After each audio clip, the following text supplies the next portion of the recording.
What is up, YouTube? My Cowboys family here, bringing you guys the latest update on our very own Dallas Cowboys. And of course, as always, thank you so much for joining us here tonight. Take a second to hit like, subscribe, hit that notification bell, follow us on all social media, and of course, hop in the Discord. Link for that's in the description box down below. You know it, guys. Off for our Fan Friday once again. Probably have to miss next Fan Friday as well.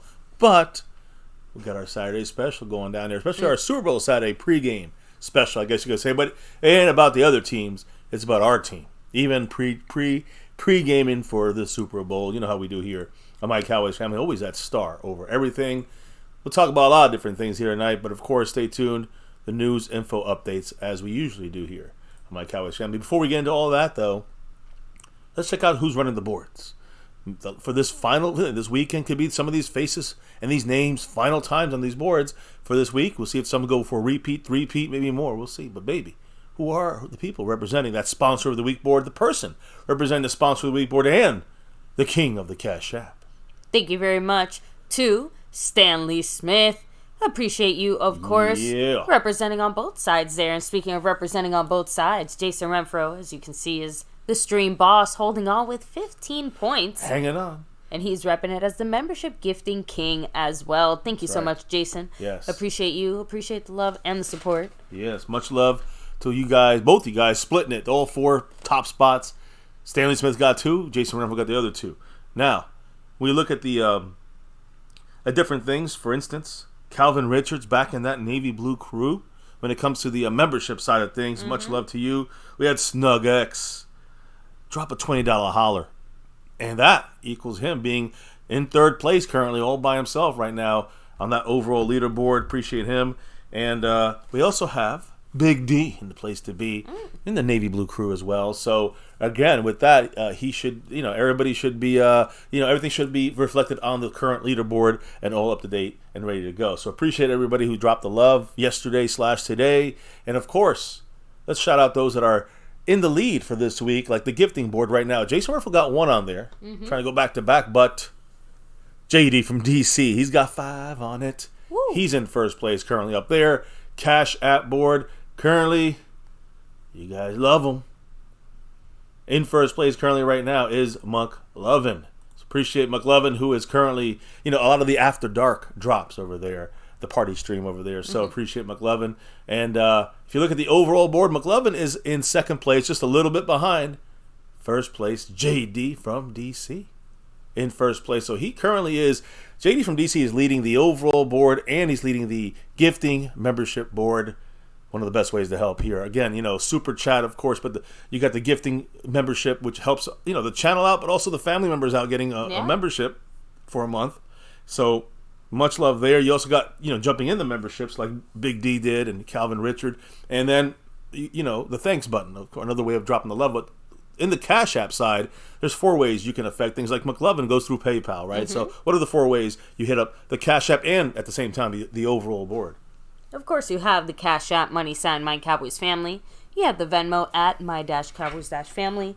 The regular PayPal link. And last but not least, the Streamlabs link lets your comments show up on screen just like a super chat. Just like that super chat.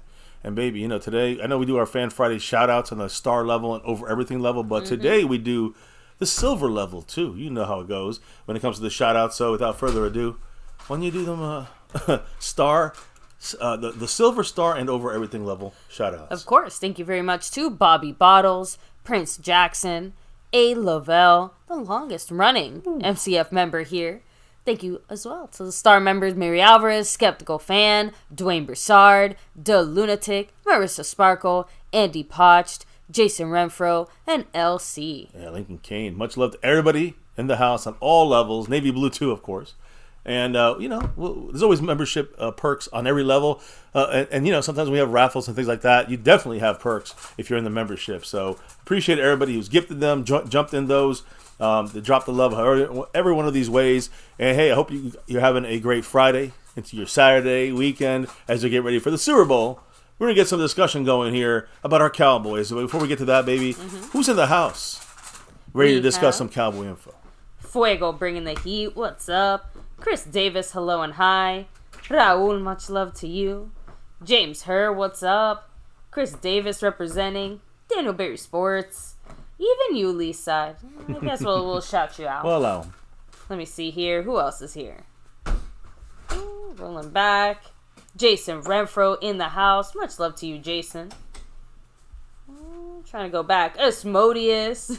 Not sure if you're first there. Actually, I'm not sure if Freedom First was maybe first. I think he was first. So yeah, he was shout first. out to him. Freedom First, like he said. Hey, much love Yep. to everybody in the house. Rolando Rodriguez all the way from South Texas. Dustin Roberts, what's up to you? Thanks for being here. Yeah. So hey, and we have to get rolling tonight when it comes to some of the Cowboy legends coming out and speaking, and then you have also Mike Zimmer. And baby, why don't you hit the question in the chat? Let me see. I have to kind of reset it since I had of closed course. it. But yes, we do have a little poll running here, guys. We want to know, how satisfied are you with the Cowboys signing of Mike Zimmer as our defensive coordinator? 4 choices, right? Great, good, don't like it, hate it. So right now we have 35 votes and 34% of you guys said great. Huh. Right? Only 6% said they don't like it. So far, no one hates it. But the majority says 60%, it's good. It's good. So, what do you think? it's good. I mean, that's what I kinda voted with as that well. too. Yeah, So me too. I'm just saying, like, I right now we'll get into obviously a little bit more on why we feel that way. Although if you've been hanging out here on MCF, you'll probably know a few of the reasons why. Oh yeah. Out of all the people out there, he probably was the closest thing to great. The best, I would say, probably the best choice out there for a 1-year all-ins, quote-unquote, deal with a McCarthy contract hanging over Ollerman's head. You know what I'm saying? It's good, but it ain't great. But it's good, and we'll see if it turns great, maybe, right? Or if it turns worse. We don't know, right? So we have to see. I think good is better than we usually expect from this front office. So I guess it's a plus, question mark? We'll talk more about this at the end of the stream. We got a lot more to discuss here as we get into this thing here with the news, info, and updates. And baby, should I just kick it off now? Yeah, I mean, let's roll. because Dive you got right into it. the NFL is coming to Sao Paulo, Brazil, to open the season with the Eagles, and question mark the other team, it might be us.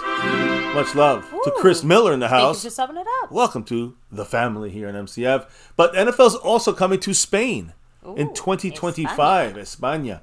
NFL's first game ever played in Spain will be held at Santiago Bernabéu Stadium, which is the home of Real Madrid soccer team, of course. Soccer The other club. football. Yeah, the other football. So anyways, that's a little side note there when it comes to NFL news, as well as the NFL informed Raiders wide receiver Davante Adams that he will not be disciplined for. If you guys remember, he shoved a photographer following a 2022 game. I think it was Monday night.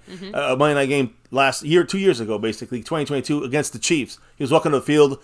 He shoved a photographer. Prosecutors dismissed a misdemeanor assault charge against Adams last summer. I do think I remember that part. Yeah, we had a short flying with that one there. But the league still could, do discipline, right? They were still, the probe remained open until now. Now it's closed. No discipline.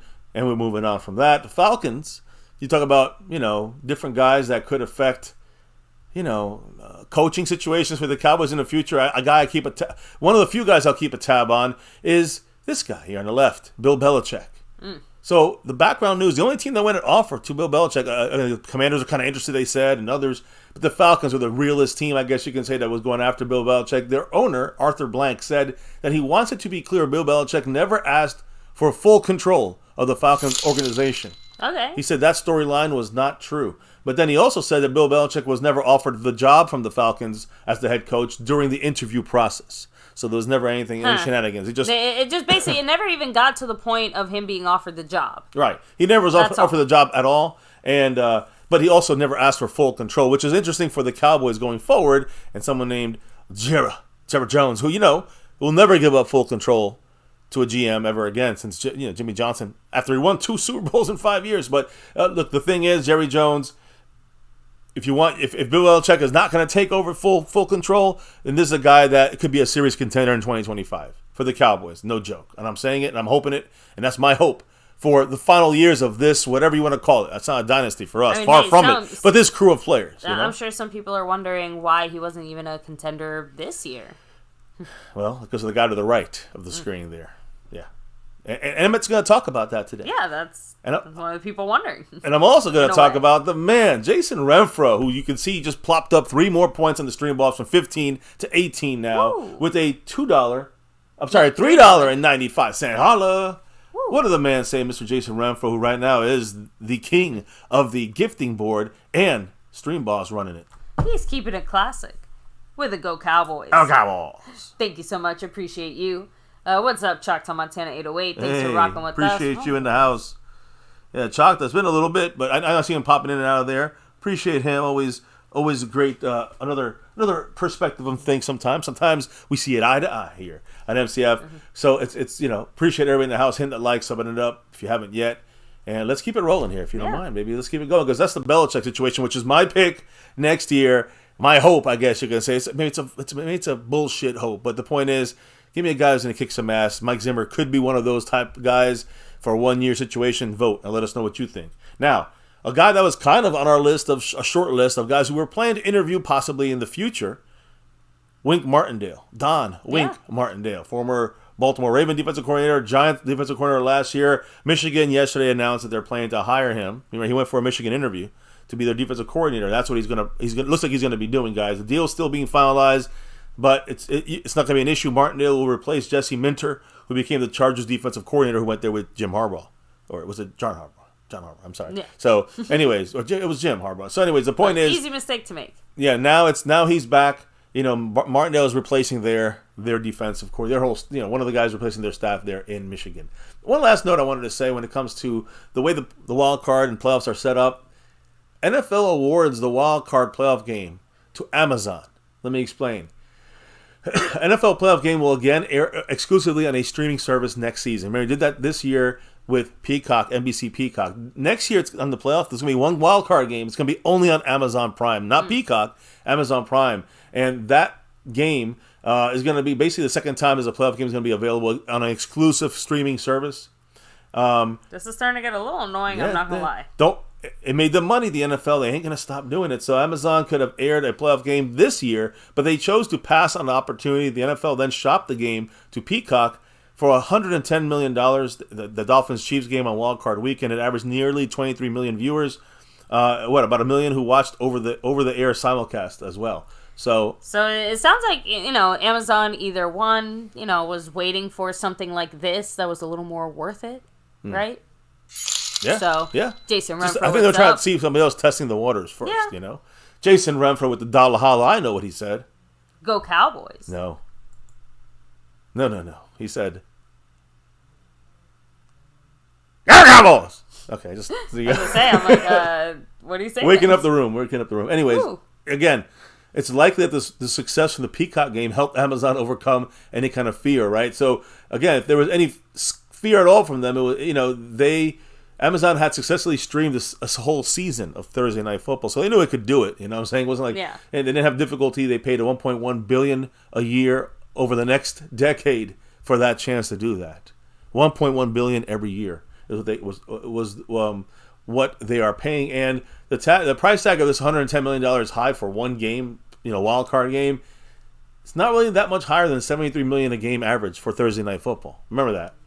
Playoff game, Thursday Night Football, one game, you're paying one price, and so it's just crazy. It's all about the money, of course. We know this is not surprising. Peacock reportedly wanted to air a playoff game again, but the NFL only had one extra playoff game to shop next year. CBS has 2 contractually.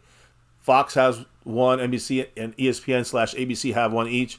So again, you're seeing there's 1 game left. They can only shop 1 around. Amazon got it, not Peacock. So understand that for you guys. I think we have both. So we're we got lucky. Well, we got 1 from family member Peacock. Yeah, but look, we got Amazon. We're set. We're not the only family who basically draws straws and figures out. Okay, so you're gonna get the Amazon, you're gonna get the Netflix, or you're gonna get the HBO Max. Because at this point, you need like 4 or 5 different things just to watch 1 or 2 shows that you might like or enjoy. So it's happen, ridiculous. Right? Yeah. So anyway, Amazon has a total of 17 games next year, not counting the preseason game between its 15-game Thursday night schedule, Black Friday game, and that 1 playoff game. So unless there's a big change of plans, any additional playoff game to the Amazon schedule means that Al Michaels will return to the postseason after being left off the NBC roster this year. Michaels called a playoff game every season dating back to the 1990-91 season.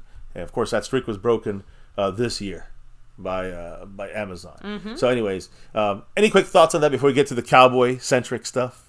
Like I said, I'm just generally not a fan of this gatekeeping, but like you said, it's not going to slow down anytime soon, so I guess we just better get used to it, and I foresee a lot of people subscribing for exactly as long as it takes to do that, or signing up for a lot of free trials. So, that's all. That cracks me up. No. Anyway. I see something on my screen here. JD from DC dropping a gifted membership to Dustin Roberts. Congrats to Dustin in the house. I appreciate you. Not just Dustin. Okay. So it looks like others are getting it because he's dropping 5 on it. 5 gifted memberships. Woo. Ooh, man. Richard Lampkin, a lot of people in the house getting that membership. Why don't you shout out everybody that won? Congrats and big thanks to JD from DC, who now still is currently in first place, trying to widen that very close lead. And he's got a nice lead now in the gifted membership side. He's trying to take over. Much love to JD. What did he say? Or who are the winners of this gifted membership? The 5 on it. He said, the winners are. Sorry, I'm so used to it being a super chat there. But Dustin Roberts, Dirty South MVP, Colleen K, SD 420. Let's just say that. And Rich Lampkin. Ooh. Congrats to all 5 of you. Yes. Oh, and there's Jason Renfro's dollar holler. drop right there. Woo. Man. Thank you so much. Yeah. Appreciate you, Jason. I know he's dropping that Go Cowboys, or do you want to drop another one of your... Oh, there you go. Thank you again, JD. Thank you again, Jason. Appreciate you all. Well, hold on. JD from DC's, again, he's pulling away a little bit from Mr. McLovin, who's right behind him. And, of course, 9 up on Jason Renfro in the gifted board. I do want to say one thing, which is, I don't know how it works for like gifted memberships past. We've had one drop, like one gifted membership. We've had the 5 gifted memberships. I've never seen anything higher than that. I don't think you can do more than 5. Yeah, no, there is. I'm pretty sure there's more you can do. I think there is, but look, we've never seen it on our channel ever.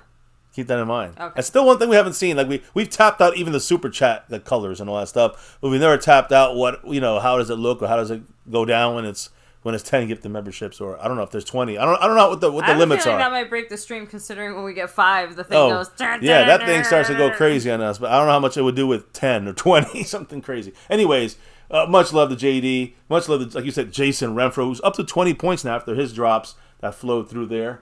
I don't know if I missed any, but I think he got it in there. So much love to Jason Renfro, and I'm ready to talk about what went down today and yesterday, a combination at the Super Bowl with a lot of Cowboy legends speaking on how they felt about the season, how things are kind of, their frustration is very similar, if not even more than some of the fans, and we are heated. I mean, I don't have to go back to my ranting and pissed off mode when we were going back to that Packer game in the playoffs. So that, I mean, even today was like 2 or 3 things I heard today, just in the world, right? We're just walking, doing our thing.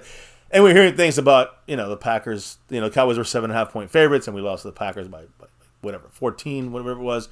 It's every day you hear about it some way, somehow. It sucks. And now Cowboy legends are speaking about it, as well as our own players. So we're going to talk about that tonight. For the first half, the last bit is going to be Mike Zimmer.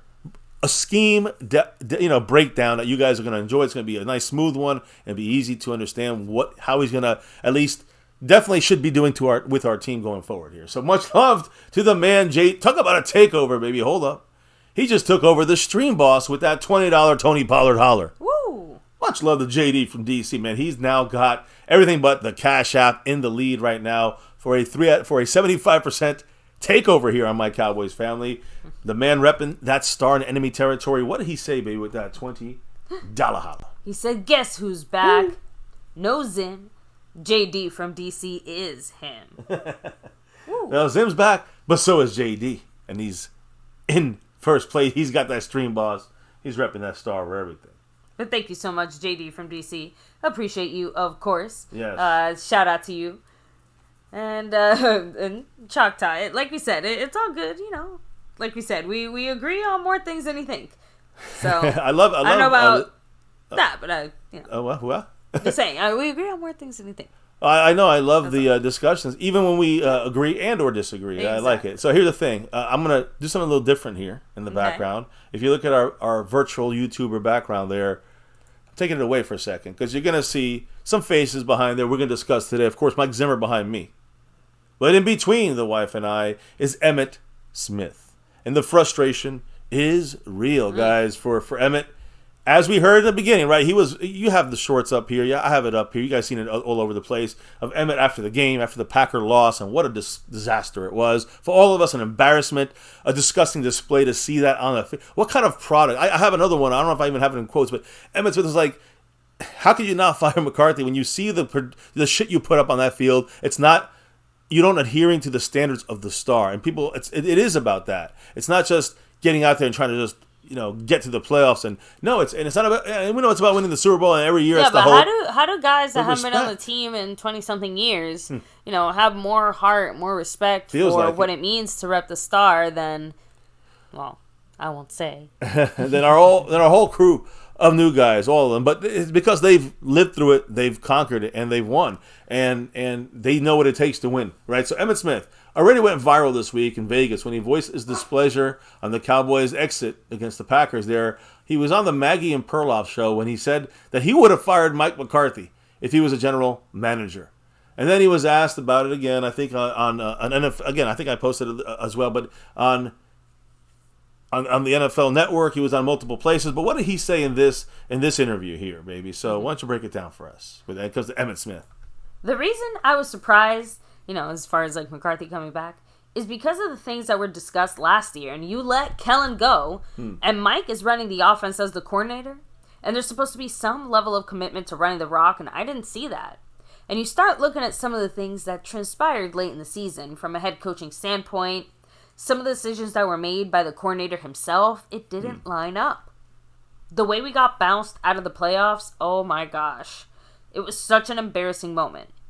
I hate even talking about it, because the more I talk about it, the more angry I get. I can't drink enough of this stuff to forget about it. Yeah, he was advertising tequila, by the way. His tequila, though.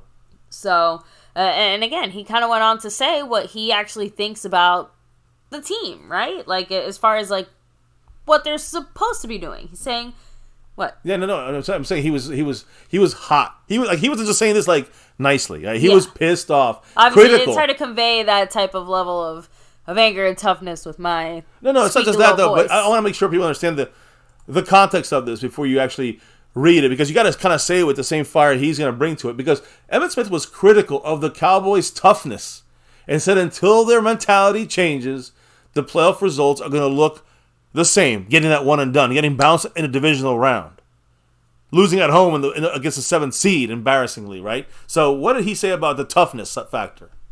You know what tough looks like? Tough looks like what San Francisco did to us. And you saw what being bullied looks like? They bullied us. You saw, as far as like how people feel when you get bullied against Detroit. That was a clear reflection of us not coming back. All you got to do is challenge this team's toughness. So if you're not built like that from the head down, you're not going to play at that level. You can't just turn it on when you want to. Again, I 100% agree with him. I mean, this man played with a separated shoulder to get his team that bye week, and that eventually was the reason why we won the Super Bowl that year. So again, in that Super Bowl, he also carried us and won the MVP of the Super Bowl. Had a whole drive just running the ball in the second half when we were down. So again, that is what real grit is, and that's why they're in the Super Bowl. The Niners, Cowboys don't have that. All right, they are able to bully us. We are not able to bully them. He spoke he spoke a lot in this interview about what the Cowboys teams of the last 20 years are missing compared to the Super Bowl winning teams that he was a part of in the 90s, and why he would still, again, he said this, I'm not going to get into it, but he said why he would keep Dak Prescott, and a lot of other things he said. But it was an interesting conversation there from Emmitt. I also want to talk about Michael Irvin for a quick second here, all right? Because Emmitt said these things, right? He's been very critical of the Cowboys of recent, and I think that when you look at, well, I'm sorry, baby, I'm going to take you off for a second here, but right behind you, we have Mr. Michael Irvin. And Michael Irvin was very critical as well of the Cowboys playoff. He kind of called it an abomination. So, again, legendary guy here, of course. Michael Irvin joined the KNC Masterpiece to talk about everything about the Cowboys, including, this horrible game the Cowboys played against the Packers and how proud he is of Ceedee Lamb after his huge season and other things too. But I want to focus on the pain of this game. What did he say? He said, quote, "I still feel the same pain that I felt when that abomination hit the field in that playoff game. Everything around me reminds me of the damn pain. I still ain't healed. We had a great shot at being here. Seriously, this was the year. That was a hard loss. Hard to bounce back." And I know Michael Irvin, as far as the way he sounds, like the way we all know him, he's got pain. He's feeling some pain right now. Yeah. You know what I'm saying? And we all feeling that pain in Michael Irvin's voice. And we know how he is about this. So look, we all had very different expectations of this team, and it's one thing to say like, oh, okay, you didn't get it done, you lost in the championship game, or you did something, but like we said, to lose the way that we did with the potential that we had, right? That does add extra salt to the wound. Second seed makes a big difference. You know does. What I mean? So, and it does put, and say whatever you want, it does put expectations upon you. I agree. Now, I do want to, I must shout out the king of the Cash App. He just dropped a $21 Stephon Gilmore holler. Woo! In the Cash App, and a Go Cowboys from Stanley Smith. I'm going to fix the board a little bit here. So, but I do want to, much love to Stanley Smith, by the way, on that. And he's moving right up to the board here. I know he jumps up like to the top, 6 or 7 at least. Stanley Smith, the Cash App king, still a little bit behind McLovin, but in the running now on the Cash App side and on the overall board side as well. Appreciate you, Stanley. Oh, and we got another drop. Intertwining, switching sides for a second. Usually Jason's in the Cash App sometimes, and in the Super Chat. He dropped 5 on it. What did the man say? He said, "Now we've got a real defensive coordinator that can play real linebackers and safety trying to play linebacker. Now we can get those run-stopping linebackers. Gonna have that mean dog in them to play downhill." Yeah, I mean, if you remember he had that win and Dexter Coakley, undersized linebackers, and he still did a tremendous job. Again, so that to me obviously leans to a positive, hey, he can take the guys we already have, find a better way to maybe use them or get more out of them. Plus, hopefully maybe, convince the Cowboys to, get a little help from their friends outside. Free agent. Just saying. Obviously, I do still suspect we will maybe consider drafting a linebacker. When I say drafting, I mean like deeper in the draft or like some undrafted guy. Like, you know what I mean? But, remember, Overshown is technically going to be back. He's going to be a linebacker, but he's also a little undersized. I know, but that's why I said he's going to fit into that same undersized, but Zimmer still finds a way to get a lot out of them. Right? I agree, that still 100%. fits the bill. I still would like to see Zimmer influence the Cowboys as far as maybe bringing in, like I said, some free agent help there at linebacker still. Even if it ends up being a Cowboy-style, cheap linebacker. Like, I at this point, even a physical body will do, just somewhat better than Rashaan Evans, maybe. Just throwing that out there, Cowboys. Possibility. I hear you throwing that there. Not telling you what to do, right? Anyway, right, cornerbacks as linebackers. You know what? On one hand, it sucks that we had to resort to that and that's the best that the Cowboys gave us. On the other hand, big credit to Dan Quinn for making it work somehow, even if it didn't work long term. It did work for a good while there, and that's still hard to do. And as you can see, it does not work long term. That isn't something that sounds or is sustainable for a football team. So, another 2 by Jason Renfrew. Woo. What did the man say with that $2 J. Lou holler? Thank you, Jason. He said, Mike Zimmer's going to get those real linebackers in here. Hey, like I said, it depends on how much the Cowboys are willing to listen to him. Now, from my understanding, as of now, and the Cowboys haven't told us anything's changing, last year McCarthy was really heavily involved in the draft. I'm guessing he's going to be pretty involved too, considering he's also on his way out. They're just going to let him do his final hurrah with his team right here, right? Right? So, with that said, I feel like that's where Zimmer has more of a potential to influence, right? If Zimmer can tell McCarthy and make his case for like, hey, you get me this type of guy, right? Whether it's in the draft or free agency, maybe the front office is more willing to listen. Because from what we also heard towards the end of the season, Dan Quinn did ask for more linebacker help, and the front office basically said, tough titties, do what you can with what you have. They said, here you go, Rashaan Evans is we can get him for you. Yeah. That's not going to be enough. That's not when he says get me a guy. It's not Rashaan Evans is the guy. It's just the best guy he's allowed to get. The best guy Will McClay's allowed to get. You know what I'm saying? In that price range. Yeah. Anyway. That cheapness side of things. Anyways, yes, there's one other guy, and I'm going to take myself out of here for a moment here, baby, because there's one other guy that spoke, and his name is DeMarcus, not Lawrence. He spoke. I'm making a joke about Jerry Jones, right? I know. But I'll get there in a minute. We got Jason Renfro dropping that dollar holler. Woo. Again, I moved them up on the board right now. I think he is like right behind Snug X. I think he's in or fifth. I think he's in fifth. I don't know. We got a great battle here. Stanley Smith's in sixth place on the overall board after his Cash App drop, and Jason Renfro is in fourth. The DAK fourth place. They're behind Snug, McLovin, and JD from DC in first place. Anyways, yes, I'll get myself out the way. I appreciate you, Jason Renfro, because we had to talk about DeMarcus Ware, because he also rang the bell, so to speak, when it came to kind of the frustration and being pissed off at this Cowboy team, organization, etc., right? So this guy right here, number 94, not Zimmer, number 94 there, DeMarcus Ware, pissed off about the playoff loss to Green Bay. This is all during the Super Bowl, guys, the Super Bowl weekend, and you're seeing a lot of, interviews, and, all the players are there, and you get little important tidbits from some of these feelings of our former representatives of the star of this team in the past, the legends. What did DeMarcus Ware have to say, baby?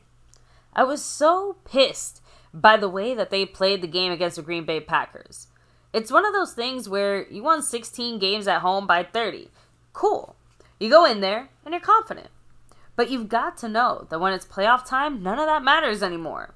The teams that are coming in, they're coming in hot. And they're coming in with the momentum that you can't get during the regular season.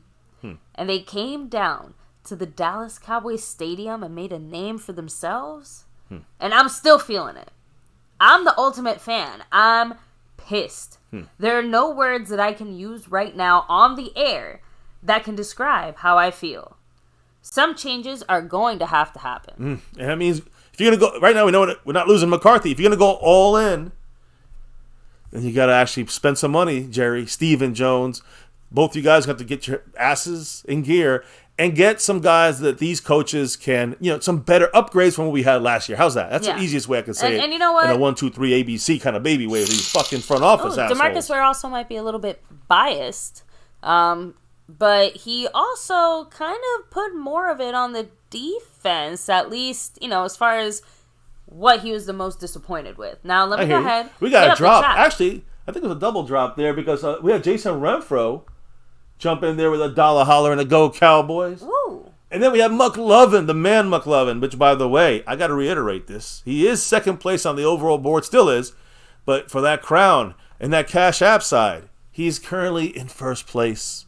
Stanley Smith, Jason Renfro, many others behind him, but he is currently leading the way. You see, even Mike Zimmer's like, he's almost got it. McLovin's almost got it. Yep, tomorrow we close it down. We'll crown some champions. But McLovin is in the lead. He just dropped 5 on it. What did he say, baby? I think Biden would be a great coach for the Cowboys. Asshole. I mean, I love this guy. He's a great guy, but man, we have the conservative version already who owns the team. Yeah, we got Jerry Jones. He supported Trump, and they're both about as mentally competent. So that's true too. We're rocking with what we got here.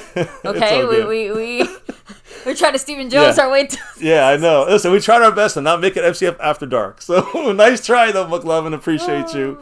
The 5 on it, and he knocked JD from DC to 91 points. He's not a Cowboy fan, but he's an MCF after dark fan. He's an MCF fan here of the family, so appreciate you and Go Cowboys. Go Cowboys! I said it. Before I hit up JD from DC's $20 holler, Tony Pollard holler. I actually want to say what DeMarcus Ware had to say as far as, like I said, being disappointed in defense because of, I'm just saying, they kind of tie in together. That's why I want to say it. So, remember, DeMarcus Ware, like I said, he seemed to put a little bit more of the blame on the defensive side of the ball when it comes to like what he was more disappointed in. Remember, guys, Micah disappeared in the fourth, in that loss to Green Bay in the playoffs. Had one quarterback pressure, one quarterback hit on only 19 pass rushes. That's the lowest pressure rate he had in a single game in his entire career. And didn't they have like a backup offensive lineman or something? Yeah, they were in trouble for a little bit. Somehow they out-schemed us again against Dan Quinn, somehow. So what did he say about his thoughts on this situation, as far as Micah Parsons is concerned? I expected a little more out of Micah. I expected a little bit more out of DeMarcus Lawrence. I expected a lot out of the whole defense against the Green Bay Packers. So with that said, with JD from DC, his $20 holler, he said, getting Zim makes me feel better about the potential of the defense. We may finally see the Lion back at linebacker. Go Cowboys. Ooh, I like that comment. But so I'm just saying, like, and the reason I say that is just because, again, like DeMarcus Ware said it, like, I expected a lot more from these guys. Like, can, Zimmer find a way to get more out of them, especially when it's, since JD from DC brought up Micah at linebacker. I mean, for better or for worse, I do think we need to see it more and more effectively, too. I think that, first off, much love to JD from DC, who, by the way, back fully loaded on the Stream Boss, back to 100 points. And again, stays, as you can see above there, in the lead above McLovin in first place and second place for that Sponsor of the Week championship. And then, when it comes to the comment there, I don't know about linebackers, what I'd call Micah at this point in this situation. I think it's more, why not put him at the pressure point situations on the line of scrimmage? Now, that doesn't mean you can't play linebacker and play, start at linebacker and then be a quote-unquote blitzer. You have a three-man down front. You want to use him as the interior, kind of mugging the A-gap interior side of things. You want him playing a stand-up pass rusher. Yeah. That's a linebacker, you can say, even he's the fourth guy in the line of scrimmage. I don't care what you call him. I want him used as a pressure piece and as a player that's going to be disruptive. That's what matters here when it comes to Micah. Not playing linebacker and trying to stop the run. That would be wasting his talents. So that's just my opinion. I think we need a linebacker that can just do that. Replace an LVE with a better version of an LVE, right? A Devin White. Put him there and put Micah all over the place. Quote-unquote linebacker, quote-unquote defensive end. How about just a player that just wrecks your fucking offense? That's what I want. That's what I want, and I hope Zimmer can find that, because Dan Quinn found something in the beginning and then kind of got lazy, I think. I hope that with new, fresh eyes on a great player like Micah, with Zimmer, can upgrade him to the next level. We'll see. That's a hope. Zimmer's right there. He was a Cowboy for 13 years as a coach, and a great one. Has some fire, has some asshole in him. Like, he's like, I'm a fucking asshole. I like that. We need that. A lot of pussified fucking football nowadays. So, anyway, I'm sorry. I'm being real. And some of these players, maybe. Stephon Gilmore. I don't know if you have it in your thing, but I have it in the shorts. He said it. He goes, players cannot handle a guy like Zimmer most of the time. Like he's an old school kind of like, I'm going to get in your face kind of coach. I've been asking for that, like a Chris Richard kind of attitude. But now you got that in a Zimmer, who's like a known veteran guy that's done it not just all over the place, but also in Dallas under Parcells. I'm just saying, throwing out the facts. Them facts, right? Anyways. Did I cover everything? Because I got one last thing to cover. Stanley Smith. Oh. In the house, the king of the Cash App. He said, hold up. He dropped a $20 holler and a Go Cowboys. You know it. Woo. So Stanley Smith, again, I got to fix up the board here. He's moving up quick like, and he is currently the closest challenger, I think, to McLovin on this board of overall on the Cash App side. So we'll see what happens. Stanley Smith is moving up this board quick. We're all saying Go Cowboys. It's not just Texas. It's not just America. It's worldwide. It's the entire universe. It's that star over everything. So again, we appreciate you. Sorry, it's just there's a lot of Biden jokes in the chat. I know, so. It's all right. Hey, listen, Biden look like a fucking idiot. You guys got to catch me after dark. He look like a goddamn fool up there trying to explain shit. I'm just embarrassed for him. I'm embarrassed for him. But I'm not voting. Okay, I'm not talking politics. But what I'm saying is that I'm looking at policies, not the person necessarily. Although the person makes a difference, and it scares me, the policies will overrule that in my view. It would be nice if someone was running who couldn't collect Social Security. Yeah, I'm going to throw that out there. That's on all sides, yeah. So anyway, either way, guys, that's for after dark discussions. We go crazy over there. Here, we're back to the bar, the chill area. We're just chilling here, so talking some football. You know what we do. So anyways, that was fun. Now, back to, I guess we'll finish with DeMarcus Ware, maybe, because he did speak some more. And again, you mentioned the whole thing about, Micah He expected more from him. I think, did you already read it out, I think? I don't know if you read it yet. The expectations, yeah. Yeah, expectations from Micah, DeMarcus Lawrence, the whole defense against the Packers. Yeah. Now, let me just say leading up to the last kind of thing here that DeMarcus Ware said. Former Cowboy Emmitt Smith, we heard his comments yesterday and today about, the disappointing finish. And he said that he would have fired head coach Mike McCarthy if he was in charge. Tony Romo weighed in as well earlier this week. We discussed that with a disappointing finish. And he said that he was on the other side of things. He said that, again... You don't fire the guy who gets your team, he's successfully winning seasons, doing what they're doing. He said the Cowboys are close. He said you can't be this good year in and year out without breaking through at some point to get to the Super Bowl, win a Super Bowl kind of deal. So that's the way Romo looked at it. What's DeMarcus Ware's viewpoint on this, baby? Both of them are, as in both of them resonate with him. I'm not going to say that McCarthy won't be there, but I know that there will be some changes somewhere to build some more tenacity of the team. Because of the way the defense played, I don't know if they were there or not the whole game.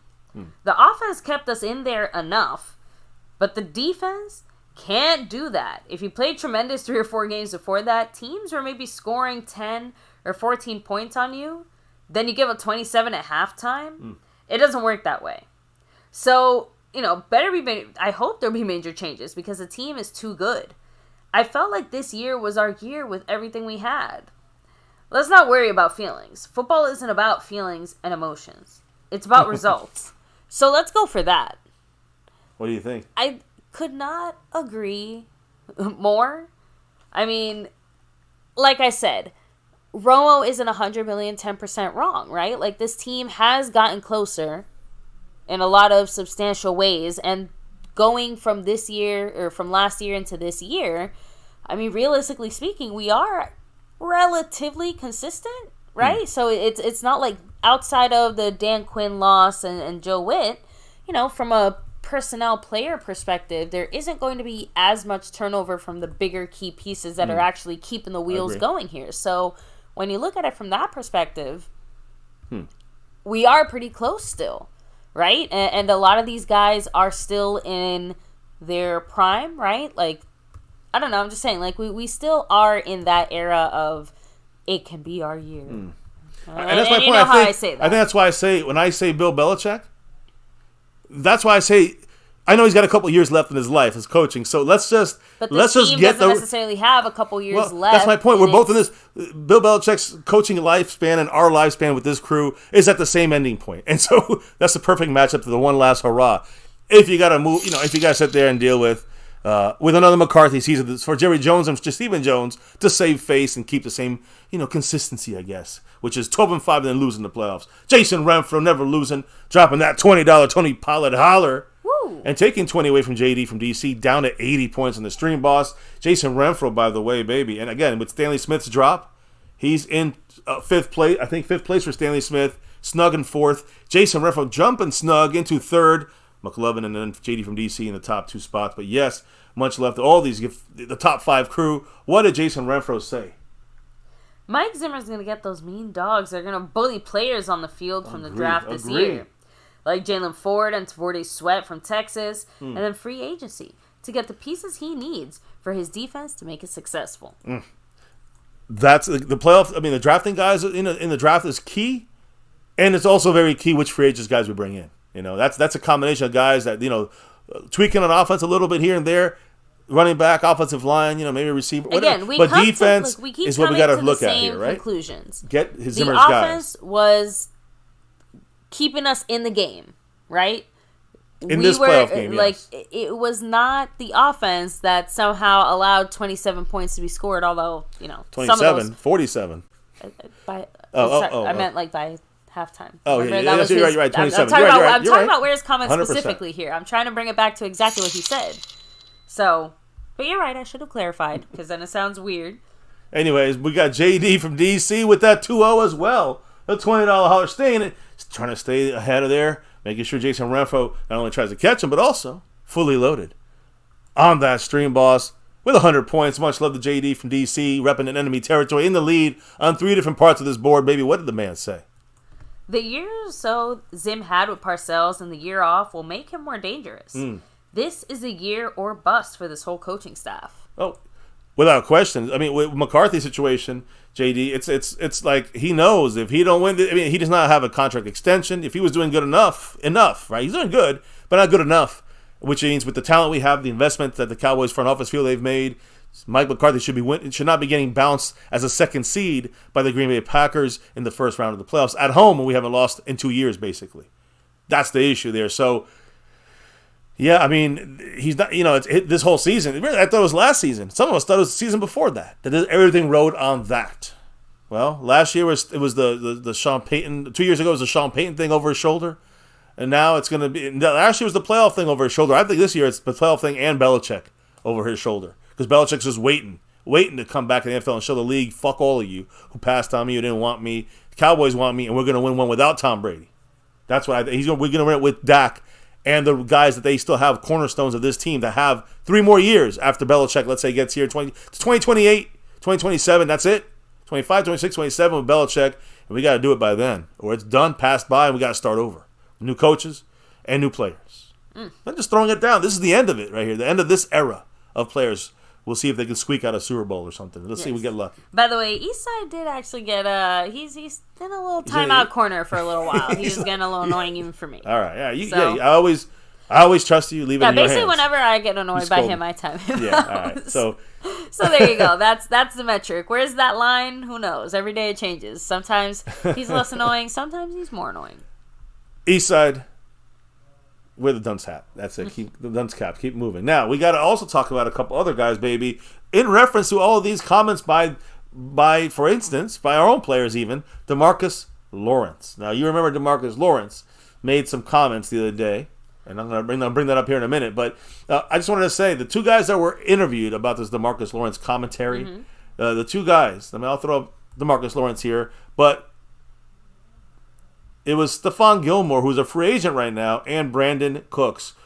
Now, they were interviewed together, saying together. These are the 2 free agents we pulled in here. Not free agents, the 2 traded players we got last year, gave up 5th rounders for them, and another 5th rounder next year here, or next year as well. So we cleared out here a couple 5th round picks to get both these guys in town.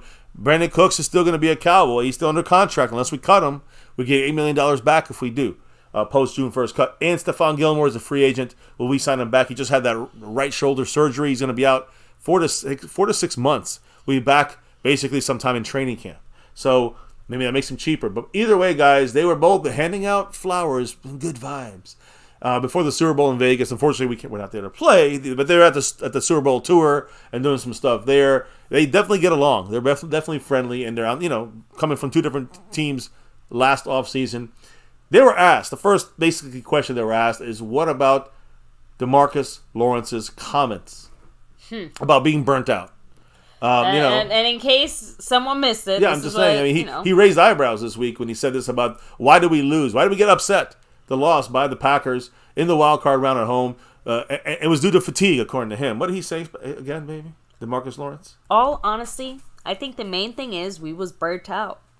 Long season, team is dominantly healthy throughout the season. The legs get tired. And he did give the Packers some credit, right? Saying, but also, you got to give the hats off to Green Bay. They came out with a great game plan, rolling out towards Micah and running away from me. I feel like that's what they needed to get their game started, and they jumped on us fast. And again, to me, Cowboys played badly, and the players played badly. It's as simple as that. But, the 2 players that spoke about DeMarcus Lawrence's comment was Brandon Cooks, Stephon Gilmore, key players that were supposed to, they definitely, I think Gilmore much more important, but Cooks came up as well, especially at home, big. They were on, I think on G-Bag Nation, talking with them on Radio Row in Vegas yesterday on Friday, and were asked to weigh in on DeMarcus Lawrence's comments. What did Brandon Cooks kind of start off saying? I don't know what that word is, as far as tired. Yeah, as far as the word tired is, yeah. So he said everyone is tired in the playoffs, whatever it takes. Yeah, that was actually Gilmore. I think he then jumped in. Okay. Yeah, and then he said. San Francisco's tired right now. Kansas City is tired. And then Cooks kept sharing his thoughts, adding in there saying, when the playoffs is going, it's a long year, but it's a lot sweeter when you're holding the Lombardi Trophy. I don't know what that's all about. And remember, guys, both these guys are basically best friends that hang out every offseason. Not just because they're on the Cowboys, that they're friends actually in the offseason when they were on separate teams. And the hope is that, we're going to hear more about Stephon Gilmore. But the point here being is that it was one of these seasons where Cooks, and Gilmore don't see the DeMarcus Lawrence cop-out excuse bullshit comment that we were just tired. Every fucking team is tired. You know which teams win the Super Bowl? The ones that overcome being tired, being burnt out. DeMarcus Lawrence. Now, I still believe he probably was just saying this because caught him off guard. He could have been, which is crazy, being in Dallas and knowing that this could happen. The first thing I ask you is about Green Bay, the loss, what happened. So, Tony Pollard said, I don't know what happened, like when he was asked about it. So there's a lot of clueless players around. And then he was like, basically, to me, it's also kind of like just saying something, falling on the sword, just trying not to answer the question. Just trying to avoid maybe the real reason might have been. Who knows, right? Whatever it was a strange answer for someone like DeMarcus Lawrence, in my humble opinion, giving that kind of response. So, again, Cooks taking this, saying, I don't know what tired is. Everybody fights it out to the end. So, we'll know. The big question after this, basically, I don't know how you guys feel about DeMarcus Lawrence's comment, and we know how some of his own teammates feel, especially Gilmore on defense. You know what I mean? Calvin Richard in the house, dropping that 2-0, that $20 holler Calvin, in the house. Appreciate you. By the way, JD from DC down to 80 points. That's right. On the board, Calvin Richard saying, if he was burnt out, he is in the wrong line of work. Cowboys need to be looking for linebackers on the moon if necessary. Like I said, between the guys we already have, including the guys we're expecting back as far as like Overshown finally being healthy and hopefully ready to go. Also, maybe I'm adding an asterisk next to Micah because like you said, it's not so much linebacker that he's going to play as much as it is a weird hybrid, very unique Micah only role. Right? It's you can't really put Micah in a singular box, and I'm really hoping that Zimmer is the one that helps Micah get to that next level, because that's the point. He has such versatility and skills.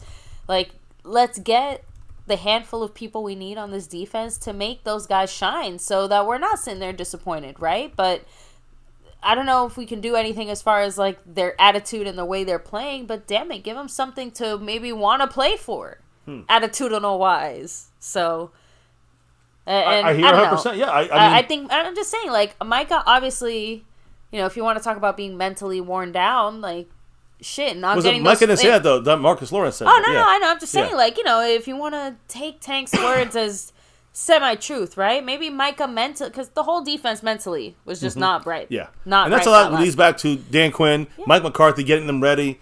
That's where the problems fall. But again, not being ready, not being prepared. We've seen that in the past. Now they're tired.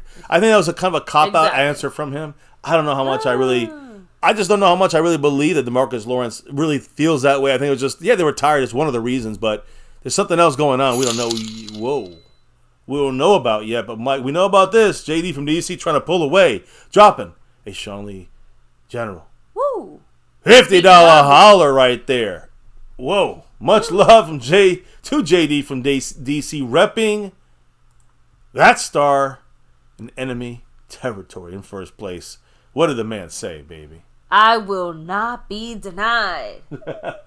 Go Cowboys! He's putting his claim on this. Woo! Much love to JD from DC. He's coming for that sponsor of the week. He's coming for that. He's keeping up on that stream boss, and he right now has the lead in the gifting portion of the gifting membership portion of the board. Appreciate you, brother. JD from DC, can't say enough about the man. Repping it, literally in enemy territory. So, wow. Just blown away. Thank you, sir. And we just blew away DeMarcus Lawrence and his little comments there. Because, again, it just sucks that our players have to discuss this now. Even if Gilmore's gone or Cooks gets cut, I don't know. But either way, it's just another thing that DeMarcus Lawrence is, I don't know, kind of just got to be more, I guess you could say, cowboy ready when you go into media stuff. You know what I mean? So, yeah. So we'll see what happens. Hopefully our Cowboys cannot be denied in 2024. JD from DC, appreciate you, man, with the drop of the month, without question. I think we had won about the same last month. So Yeah. much love to JD from DC. Maybe the biggest drop of the year, possibly. Yeah, maybe.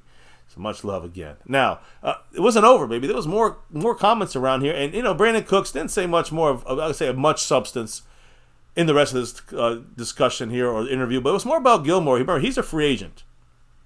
And, he got injured, has a shoulder injury, a lot of things going on. He kind of described first the loss against Green Bay. And, went deeper about maybe, staying with the Cowboys. Yeah. Also, how the team looks going into the next year. And what about the big change at defensive coordinator? A lot of things he spoke about, baby. Yes. Break it down. And by the way, good night, Choctaw Montana. Yes. Take it easy. Much love to Choctaw Montana, repping that star over everything as well. Thank you, baby. What did Stephon Gilmore say when it comes to all these topics and coming back, playoffs, Zimmer, etc.? You never want to lose in the playoffs, especially against a team that you thought you could handle. And for sure, I want to be back. I for sure think that we have the pieces to get to where we want to be. And I want to be a part of that. March is when free agency starts. So hopefully we can get something done. I want to run it back with B. Cooks and all of these guys. Have the opportunity to play with Bland another year and Trayvon coming back off the ACL. It'd be so good. Now, at least in his opinion, right, he said, quote, I think we have enough. If I'm back, we have to make some more moves to fix the things that weren't well at last year to be better. You got to leave that up to the GMs and coaches and the people in the front office to make those decisions. So even he's kind of seemingly implying like, hey, we were missing a few personnel to kind of make it all happen there. Some players. Obviously, he's not calling anyone out specifically, which you can respect.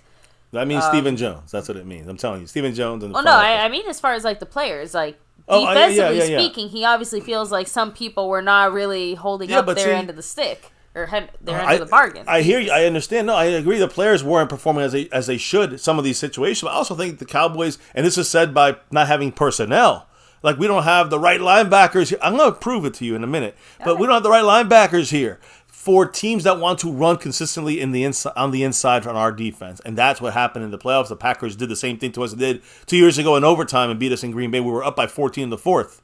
They just ran the ball on us and destroyed us, and they did the same thing this year with smaller linebackers. So that's something the Cowboys going to have to figure out. And we're going to get into this a little bit more. But, yeah, I think – I'm not saying he's – again, to me, he's kind of also, saying you got to leave that stuff up when it comes to the personnel stuff and getting players in there to the GMs, which is Jerry Jones, Stephen Jones, the coaches and the people in the front office. That's what he said.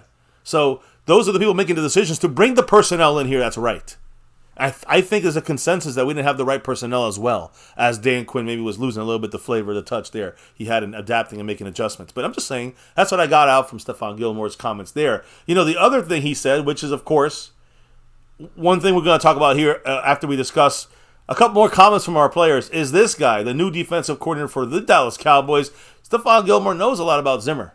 This offseason, one of the big offseason decisions by the front office was defensive coordinator, no more Dan Quinn. So who's replacing him? Well, Zimmer was pinned as the expected choice and really the best choice of the guys that they interviewed and the guys really that are left as coaches out there that are going for the defensive coordinator job. So for Stephon Gilmore, baby, this would be a familiar face for him. Yeah, they actually worked together. Yeah. Saying, quote, Zim's a great coach. He worked behind me in my pro day back in 2012.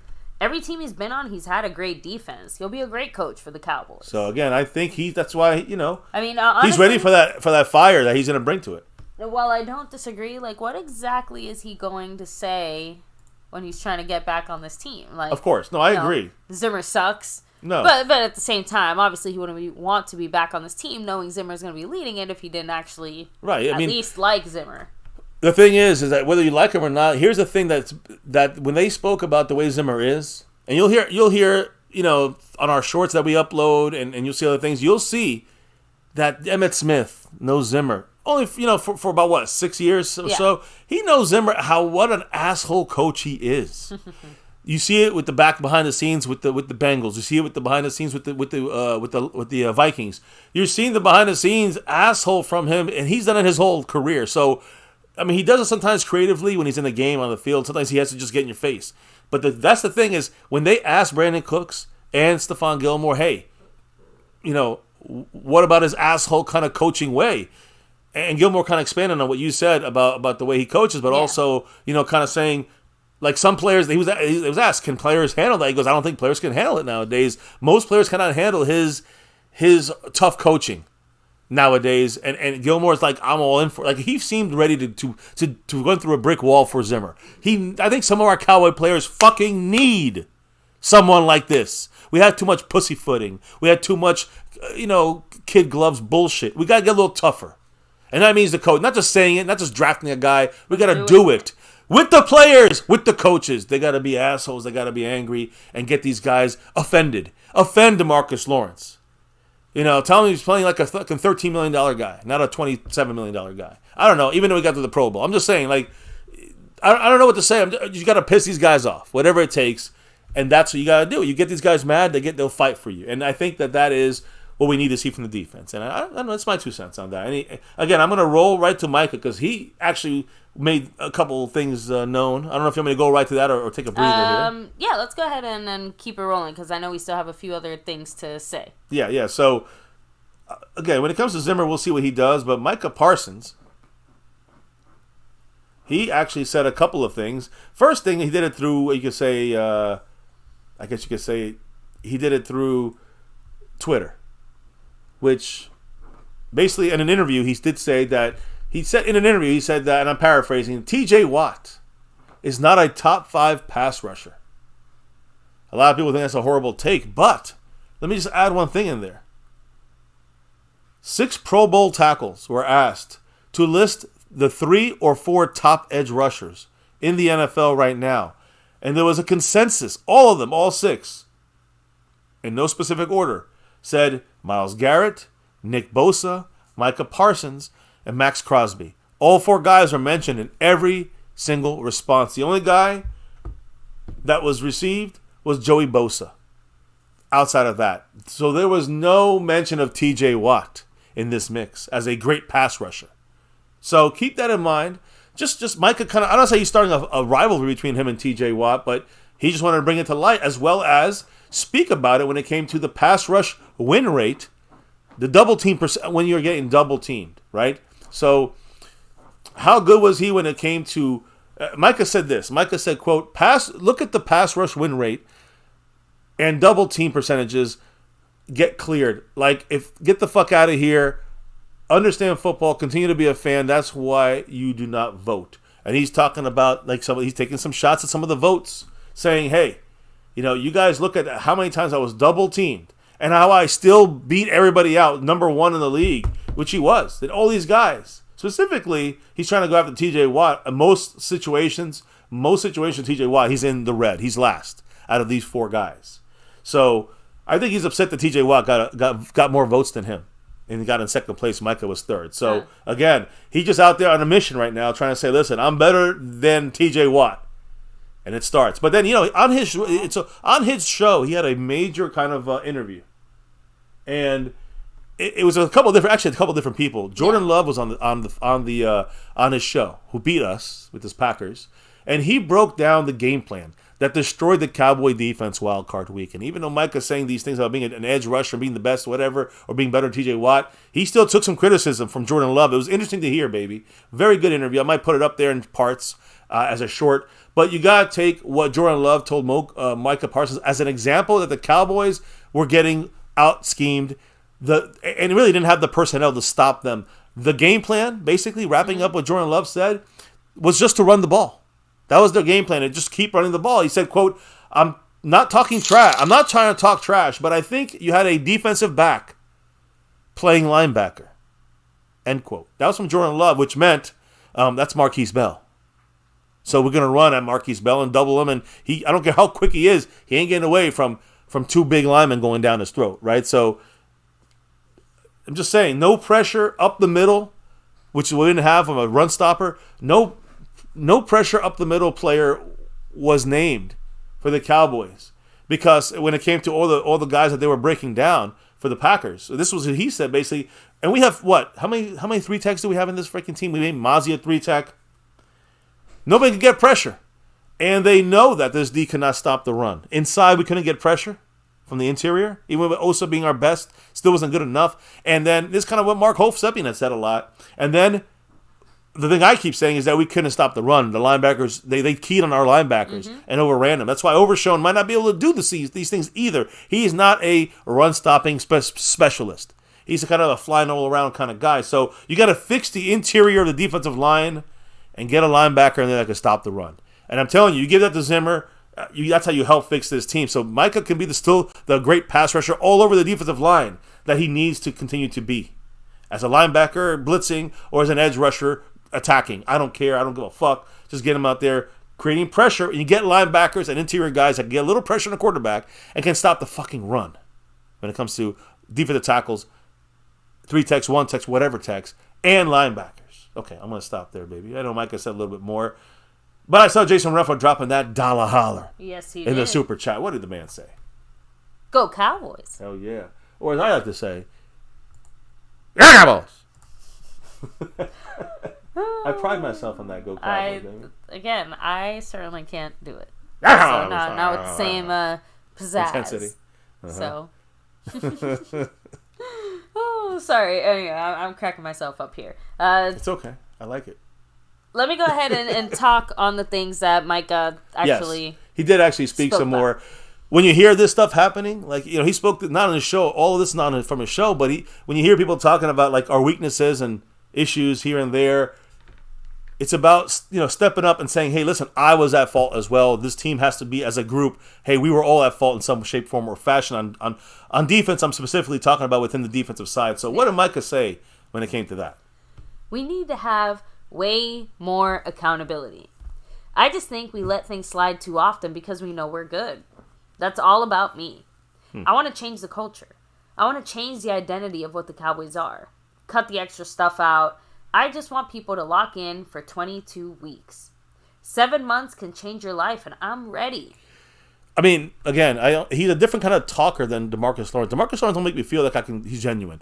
But I know Micah is genuine. He really wants to win. That's all he wants to do. He's shown it throughout what he's been with Dallas and in the off seasons and everything. He's always just wants to win, win, win. So I believe him, even if some people don't. I do believe him. Now, he also spoke about potential contract extension negotiations with the dreaded Cowboy front office. And what did he say about this, baby, when it comes to his contract? Now, his first year, he's eligible. He's now entering his 4th year. After 3 years, you can, by the CBA rules, you are allowed to hold out. You're allowed to have an extension be made to you, offers, whatever it may be. The first 3 years are locked in. So what did he say as far as his time now, stepping up to the plate and getting his money? What did he say? I know they have to get Ceedee Lamb done. I know that's a priority right now. I'm ready to be a Cowboy for life. This is the team I wanted to be with, and this is the team I wanted to win a championship with. I got to say something, baby. So do you think that he's also trying to specifically put out some of the rumors and fires that were started by his offhanded, jokey comment of, I'll follow Dan Quinn anywhere? I think that, and just also saying, that felt like very specific, that part of it. Some people are saying we should trade him like an Emmitt Smith, like a Herschel Walker trade, and just get like a shitload of draft picks. Like Khalil Mack got a lot of draft picks when he got traded. That like 2 first-rounders and 3 second-rounders. I mean, would you do that for Micah? Some people say make the deal, right? And some people are saying that some of his brother's comments, saying Micah, I don't want to be a linebacker, edge. The pay is going to be bad for him. He goes to linebacker. Look, the point is, Micah, I think, just wants to win. And of course, wants to get paid. And I think that I think the best thing about what he said, baby, the best thing what he said was about Ceedee Lamb. Which, again, that's just something he really shows awareness. Not being like kind of, blinded by the fact that it's all about me, me, me. Ceedee Lamb is up next. That's all. He knows it. Yeah, Ceedee Lamb is the priority. You gotta wait your turn. So Ceedee, again, Micah's a team guy on this right now. Right? We know things change. Yeah. And he brought in Ceedee Lamb onto the Micah Parsons Bleacher Report show, his podcast called The Edge. And he asked him, again, Micah got asked about his contract, right? So what did Micah do? He asked Ceedee Lamb about his contract. What did he say? I can't give you no numbers right now, but I'll tell you this. One of the top paid receivers for sure, if not the, obviously implying the top paid receiver. That's always the goal. And he, asked the same question that Micah answered himself. Do you want to be a Cowboy for life? Ceedee said, absolutely. There's no secret about that. So, again, and if you hear some of the comments, we'll hear it in a minute here. He just wants to make millions and keep scoring touchdowns. I wanted to hear him just say, let's keep trying to win Super Bowls. That's what I wanted to hear him say. But you'll get to that in a minute. He also spoke a lot of things. He's got a lot of things on this podcast with Micah Parsons. And he was like eating food while he was like talking. It was interesting. But again, how does he think about the cow? I'm sorry? Nothing. Yeah, he was just basically saying like his feelings on the current team right now going forward in 2024. What do you say? The talent is there. We've got to have discipline and that will to win. We've got to be together. And we have to have the leaders. I feel like that was the difference, and it showed. I got to step up. You got to step up. Everyone has to step up. We got to all look in this mirror. We got to deal with this one. And as far as specifically on the loss in the playoffs, he said, I didn't have the best start to the game. I had a drop, but also I only had 2 targets. And no, I'm not pointing at Dak. Remember, okay, so where exactly are you swinging that finger then, Ceedee? Because there's only so many places I can go. But I guess I will keep my mouth shut. I also know that Ceedee Lamb was in La La Land when they came to some of the ways he was running some routes. He was in the wrong place and sometimes. I'm just saying, like, he has a lot more blame than just he had a drop. And you know, there was some ill-thrown pass or whatever it may be. I'm just saying there was more than that. As much as it's easy to sit there and blame maybe McCarthy and the scheme for why he wasn't targeted more, let's be real. It's not like he did anything to make us want to target him more. And remember this. At that point. To me, remember what happened. Remember what happened? A day or two after our loss to the Packers, we see tweets, or not tweets, or Facebook posts by Ceedee Lamb's mother. And again, basically, Ceedee Lamb, in this interview today, cleared the air with his mom, that, you know, his mom's comments. Ceedee Lamb cleared the air about his mom's comments on Facebook that talks shit about basically Dak Prescott. Mm-hmm. What happened? What was the breakdown like here when it came to Ceedee Lamb addressing this topic? So Ceedee said, quote, Cowboy Nation, man, first and foremost, I appreciate it. I love each and every one of you, even though y'all be talking crazy sometimes. It's okay. It comes with the territory. Appreciate you. I know we're going to clear the elephant out the room. I know what my mom said. You feel what I'm saying? Let's get the elephant out the room. So then Micah goes, we got the tea. So Ceedee said, no, I have no conscience. No, I have not been talking to my mom about any of this. I don't talk to my mom about my sports nor my personal problems. She's just being a mom. She knows her son came home mad, unfortunately, when we lose. She had the opportunity to voice her opinion on Facebook. We know. I have, once again, I'm going to repeat this. No, I have no beef with my quarterback. I love my dog. He know that. We feel like, with that being said, let's go make some more millions. Let's go score some more touchdowns. So, again, interesting little comment there. He finished it up about, hey, do you think you guys can still do it? You guys, can Dak bring you to the Super Bowl? Yeah. He said Dak can definitely lead us. He just also needs other leaders. And that's why I'm pointing at myself. I can help him. He's already got so much on his plate. You know, I love almost everything he said. But it was so close, Ceedee, so close. It was the end of that. I guess before the Dak stuff, as far as the, putting, leaders and all that stuff, man, do you have to worry about millions and touchdowns? I mean, touchdowns is great, and you make millions, that comes with the territory, but why isn't it about winning Super Bowls? That's something that bothers me. It kind of feels like it's the Jerry Jones culture in Dallas. Has been building for basically 29 fucking years. Let's be honest. Also, if I'm Ceedee Lamb's mom, I'd be very upset if my son said, I don't even talk to this lady. Like, damn, son. Damn. Not about these things, he said. I know, but that's what I'm trying to say. Like, it's still, I don't know. Something about that would rub me the wrong way. But maybe that's just the mom part of me talking. Like, how could you? I understand. And kind of continuing on this path, Dak Prescott, just so you know, when you talk about how good or not he is, Twitter reacted to the NFL rigging the FedEx Air Award, which screwed over Dak Prescott. And just to prove here, guys, the NFL ran 4 different polls for the 2023 Air Award since the end of the year. And they try to do it 4 times to see if the answer changed. And every single one of them were won by Dak Prescott. And the NFL awarded the prize, the trophy, the FedEx Air Award trophy to 49ers quarterback Brock Purdy. Not the first time they've done Dak wrong when it comes to the FedEx Air honor. In Week 18, Dak was removed from the already in progress voting after posting 279 yards, 4 touchdowns, and securing the NFC East for that second seed for the Cowboys. Not really meaning much. I don't really give much a fuck about it. The point is, someone's screwing DAK over there. For these fucking FedEx, it must be an Eagle fan or a Giant fan or a Washington fan. I don't know. Anyways, back to the discussion, which again, it's about Ceedee Lamb. How can he can again remember against San Francisco and the Cardinals? He was pissed. He was showing it on the field. He was by himself. Pouts, comes home, pouts. Now his mother writes about it. So what are some of the things, guys? Ceedee Lamb on the Micah Parsons show, The Edge, which is what it's called. It's funny, he's the Edge. He wants to be an edge. He wants to get paid like an edge. So, but Ceedee Lamb described what he can do better. Says he has a lot of growing up to do, and being angry or mad isn't the way to handle situations. So he takes full accountability. Important thing going forward, accountability for how his energy is contagious within the team and the offense. If he's down, the team is down. He's got to get that shit right in his head. So what did he say about this going forward?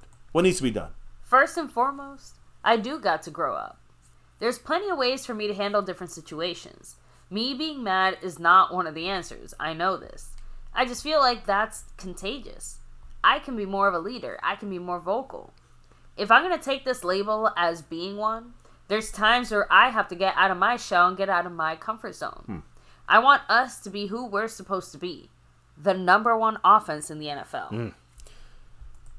Let's go then. No talking. Let's do it. So, hey, by the way, I wanted to throw something in there about T.Y. Hilton. I saw in another interview. It was interesting to see him. Remember, he helped us at the end of the 2022 season. He came in that Philadelphia game. And in practice, T.Y. Hilton was telling Ceedee Lamb to try to take the route a certain way, a certain angle, rather than cutting it sharp. Kind of loop it out a little bit more, and you're going to kind of it gives it more time for the cornerback to drop forward, and it has a bigger opening, a bigger, separation space for Ceedee Lamb, creating separation with the way he ran that route. He's running his whole career, 3 years, a certain way, and then T.Y. Hilton fixed it up. Now, T.Y. Hilton said, the only guy that was there to tutor him was Amari Cooper, and as everybody, he even said it, you all know it. Amari don't speak much. He says, yeah, he's your buddy, he says hi, but he don't really speak too much to you. He doesn't really instruct you or help you. T.Y. Hilton did one week with Ceedee Lamb and instructed him and helped him, and it helped him in that game and it helped him going forward. He really had an explosion from that point on. So I just want to give props to T.Y. Hilton for a great job there in being a mentor for Ceedee Lamb, a real mentor, in 2022 there, in the end of that 2022 season. And again, going into this year, he became basically one of the top receivers in the NFL with even some tweaks from some veterans like T.Y. Hilton. So, any quick thoughts on that before we get to the last part of things, which is about the coaching? We're done with the shit talking from the players and the comments from the players. Yes. We're done with the legends getting pissed.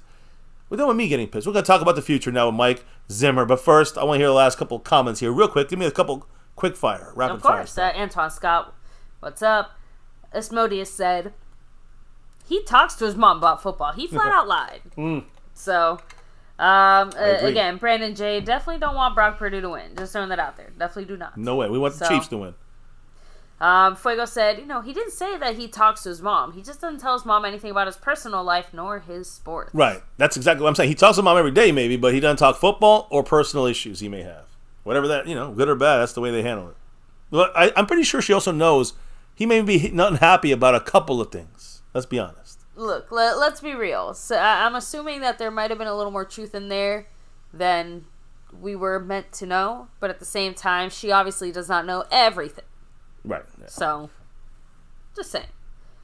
But with that said, too, and Snug X bringing up a great point. Everybody wants to win. Snug in the house. Yeah, I agree. Exactly. So, in the end, they all want to win. But Ceedee can't just sit there and say, like, I want to win. I just got to try harder. I got to be better. Like, what do you think the other 31 teams are doing? Like, do you think they want to lose? They're not as tired as us. Yeah. Oh, man. I feel like that comment's going to come back and haunt us for a little while for the next few weeks. If we cut him, we get $10 million. Tyrone Church saying it. It's the Cowboys. Other teams will try to finesse us. I agree. Pioneer said it's probably Jerry. Yeah, when in doubt. So... now that we got Ceedee Lamb and the players, let's finish up here with some coaching situation. If you look at our thumbnail, bottom left with the big X over his left shoulder is Adam Dirty. Why? Yes, defensive line coach came in here, with Joe Witt and Dan Quinn, has officially moved on from the Cowboys, guys. The Seattle Seahawks are hiring Aiden Dirty as their defensive coordinator going forward. We're going to see how that move goes. But Aiden Dirty, guys, of course, born in England, played NFL Europe and in the NFL for a little bit, and before embarking on a coaching career. And he's 44 years old. Takes on a big role for Mike McDonald as the head coach, and he's a defensive kind of guy, right? So he's guiding the defense, and he's got Dirty as his, the coordinator. But we know he's gonna, this Mike McDonald, the former defensive coordinator for the Ravens. We know he's gonna have a big impact on what he does on that defensive side of things. So in Seattle, congrats to Dirty. All the Quinn guys kind of left. I mean, Al Harris, he's the only guy still here. And I say that because when it comes to the Cowboy assistants right now, Cowboy have, 2 Cowboy assistants officially have been hired away, right, in this coaching cycle. Adam Dirty now to the Seahawks, and of course Joe Witt Jr. went to the Commanders as their defensive coordinator. 2 defensive coordinators from the Cowboys coaching crew there. The Cowboys took the external and veteran experienced route with our own hire of Mike Zimmer, but the Cowboys are also having a big kind of defensive brain drain, you can say. Maybe it's because of the bad finish. We don't have a problem with letting most of these guys kind of go. We're not blocking them from going. So either way, basically Dan Quinn, Joe Witt, Adam Dirty, they're all basically his main staff. They're all gone officially from Dallas. Yeah. So we're clean. We scraped out the Dan Quinn pieces, and that's that. Now, some people are asking, do we get a comp pick for losing Joe Witt Jr. and Adam Dirty because of the NFL minority rule? And the league sources have confirmed multiple times it only applies when you lose a minority coach taking on a role of a head coaching job or a football executive job like a GM or something like this. Does not apply to coordinators. So no extra. Again, it would have been like a 4th-round pick. Niners stacked up on picks like this. So when you see our guys leaving, our defensive guys leaving, and the Washington Commanders have $73 million in cap, and you're going to have a lot of our defense like Dante Fowler and others like Dorrance Armstrong. They have to decide, and Dorrance is one of those guys that has to decide, does he stay in Dallas, the team that drafted him, developed him, gave him a second contract? Does he go to Seattle with Adam Dirty, defensive line coach, a guy he worked with for the last 3 years? Or does he go to Washington with Dan Quinn, a guy he worked with the last 3 years? Dorrance Armstrong got to make those decisions there. We'll see. Dan Quinn left to become Washington's head coach 9 days ago now. Mike McCarthy reached out to Mike Zimmer later that same day. So it doesn't sound like McCarthy is necessarily anti-Mike Zimmer if he reached out to him, literally the same day that Dan Quinn left the Cowboys. So again, he reached out to Mike Zimmer. He wanted to know if he'd be interested in becoming the Cowboys' next defensive coordinator. People with knowledge of this process confirmed this. So, again, you can say the people with knowledge that confirmed this. I mean, I can say there's 2 names we can probably say. These guys, they're the guys with control of the process. People with, that have knowledge of the process. Well, who has the most knowledge of process? These 2 guys when it comes to Mike Zimmer, right? It still sounds like McCarthy maybe had more of a say than we maybe originally thought as far as for his defensive coordinator, which again, no surprise considering, we're going to go back, this is his year, right? This is McCarthy's year. Sounds like the Cowboys are probably going to give him even more control in a lot of ways, right? So more rope to hang himself with. Maybe, but my point here is that, McCarthy seems to be confirmed. I don't know, confirmed by who? The Joneses, I guess. But it sounds like, we know the Joneses like Mike Zimmer. Not sure about McCarthy. They had battles, but Mike Zimmer has no problem with McCarthy.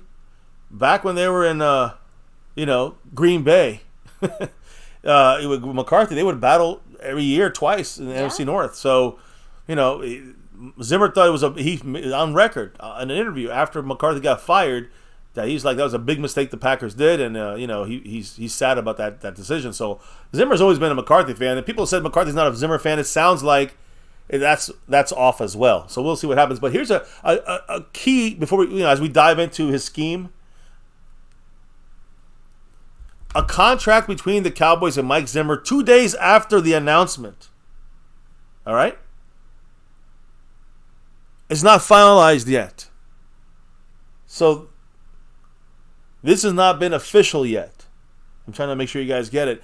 Basically 3 days and still no official ink to paper contract signed by Mike Zimmer. 3 people said this close to the situation. 3 people confirmed no change from Thursday evening. Process was ongoing. Now, I'm just going to throw this out there. I think it's just a Super Bowl kind of like announcement. Okay. I think tomorrow Jerry Jones is going to announce it. sometime at like 3 p.m. Eastern. I don't know. That's just my feeling. That's a very Jerry thing to do. Very Jerry. Even Jerry I have move. to admit, I don't think the Cowboys defensive coordinator is going to somehow stop the Super Bowl news from rolling in. So No, I know, but he's added. Now the Cowboys are in the Super Bowl again, the Jerry Jones style of doing it, right? McCarthy. If I'm McCarthy with Zimmer, number one on defense, I would say make sure you move Al Harris to the same role that Joe Witt Jr. had. What do you think about that? Pass game coordinator on defense. And, of course, oversees the defensive backfield, like the corners and the safeties. So True. That's what I would do it with Al Harris, without a second after coming on the squad. And, again, you use someone like Al Harris, who has defensive cornerback IQ, defensive back IQ. And Zimmer's, he also was an ex-defensive back coach for the Dallas Cowboys. yeah. So he was a safeties coach. So they both kind of good mind. I would say take Al Harris under your wing for this year and get him that Joe Witt kind of feel, help with the game calling in some ways. Because here's what I'm saying. Empower Al Harris more in 2024. You know why? Because you move him from not just teaching technique, which he's great at, but you teach him from teaching technique to also learning the process of a coordinator. All right, now the process of coordinating entire schemes. And then you install these schemes with this guy on your screen, Mike Zimmer. That's a great way Al Harris kind of move up level up in a way. And I hope the Cowboys, Mike McCarthy, the front office can suggest this or hope that Zimmer makes that kind of move, because we don't know what the couple pieces we're missing now. Defensive line coach, Joe Witt Jr., oversees defensive backs coach and passing game coordinator. Let's see how Zimmer handles that. I just think he's the greatest candidate for that is Al Harris, in my opinion.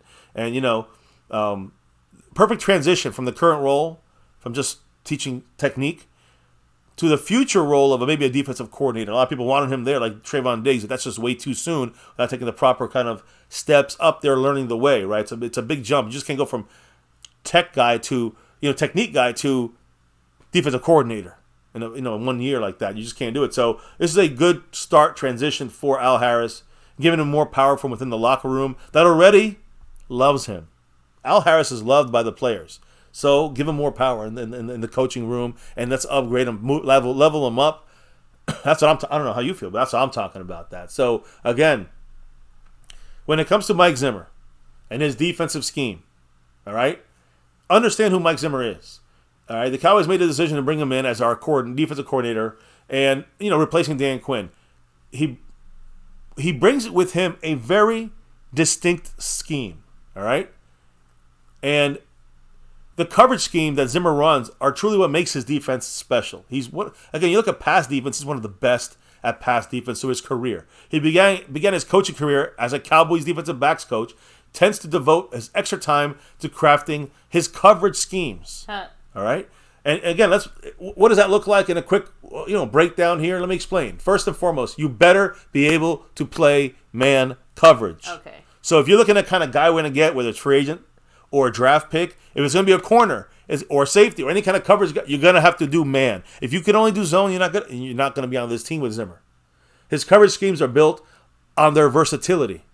The key trait that the coach always allows and seeks out his ability to play press man coverage. You're applying the guy right in front of him, keeping him out of his routes, slowing him down, and slowing him down out of his routes. The timing's off with the quarterback. That's what he likes to do, and then pressure you with the defensive front line we got, who's playing aggressive. He loves to run press man coverage behind creative sim pressure. This is one thing he's known for: sim defense, simulated pressure. He gives a lot of looks of simulated pressure. You're going to blitz. We're going to get 8 guys to the line of scrimmage, but we still only bring 4. Or maybe 5, or maybe 6, or more, right? So he's not opposed to zone coverage. Zimmer prioritizes man coverage ability in his defensive backs. So, guys, I'm just giving you that a little tidbit, a little nugget out there. When you're looking at don't give me a guy who's great in zone coverage. He will not be on this team. I don't care how good he is, what college he's from, or who I don't give a fuck. You understand? This is the way Zimmer will coach it. And that's what he wants. Now, you might not get the best man guy in the league, but you're going to bring in guys in there that are going to be at least specializing in man coverage, even if they're mid-tier guys or even lower-tier guys. Who knows his depth? Either way, that's the kind of guys we're going to bring in up. So, again, when you look at this and the preference of Zimmer, there's a huge reason to get excited about the Cowboys this year when it comes to the defense and returning to the Cowboys. We were at our best under Dan Quinn when he utilized a ton of press man coverage. We talked about this in the past, guys. And also, is well suited specifically for people like players like Trayvon Diggs and Deron Bland who thrive in press man coverage. So this is great news with Zimmer and two of our cornerbacks.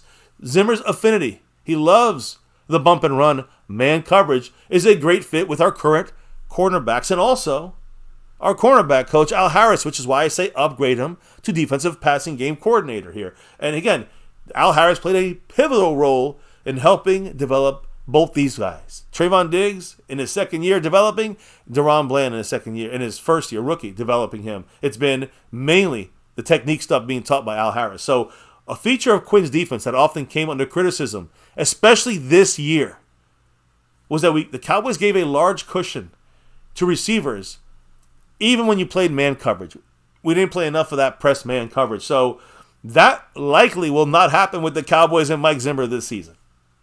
He prefers to jam receivers on the line of scrimmage and throw off the timing of their routes with the quarterback. Pretty simple, right? Mm-hmm. So anyways, I personally love that. I wanted to do that more this year when it came to the aggressiveness. Now, another part that's important, not just the coverage scheme, but also the importance of safety play.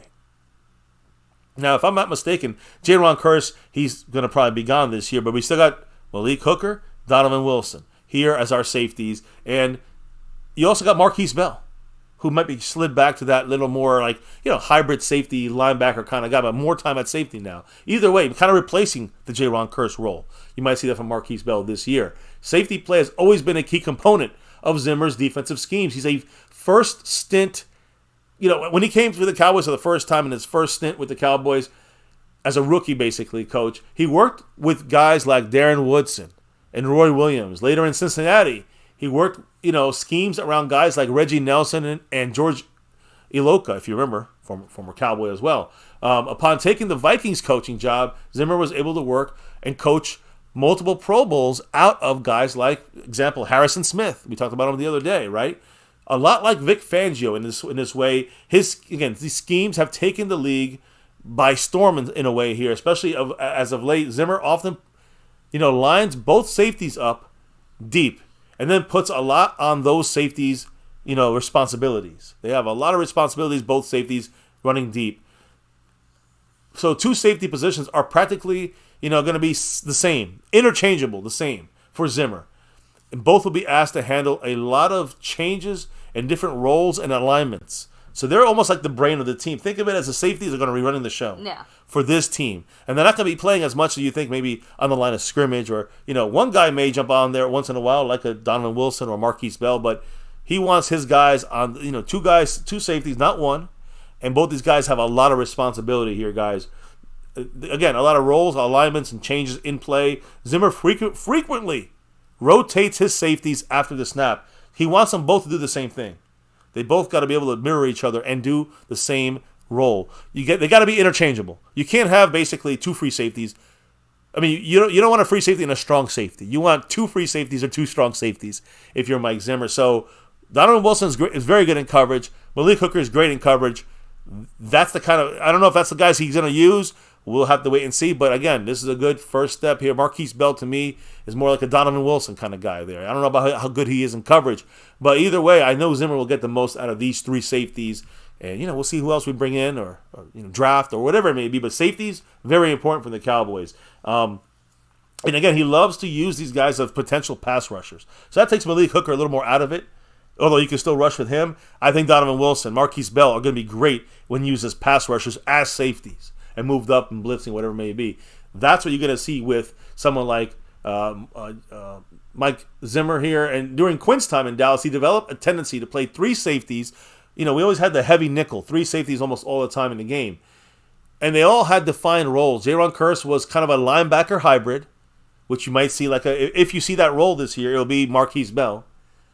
You have Malik Hooker, who usually played the deep middle of the field, the best coverage guy, our free safety. And Donovan Wilson was more like the strong safety, traditional box safety, who occasionally, figured into the pass rush and run support kind of deal.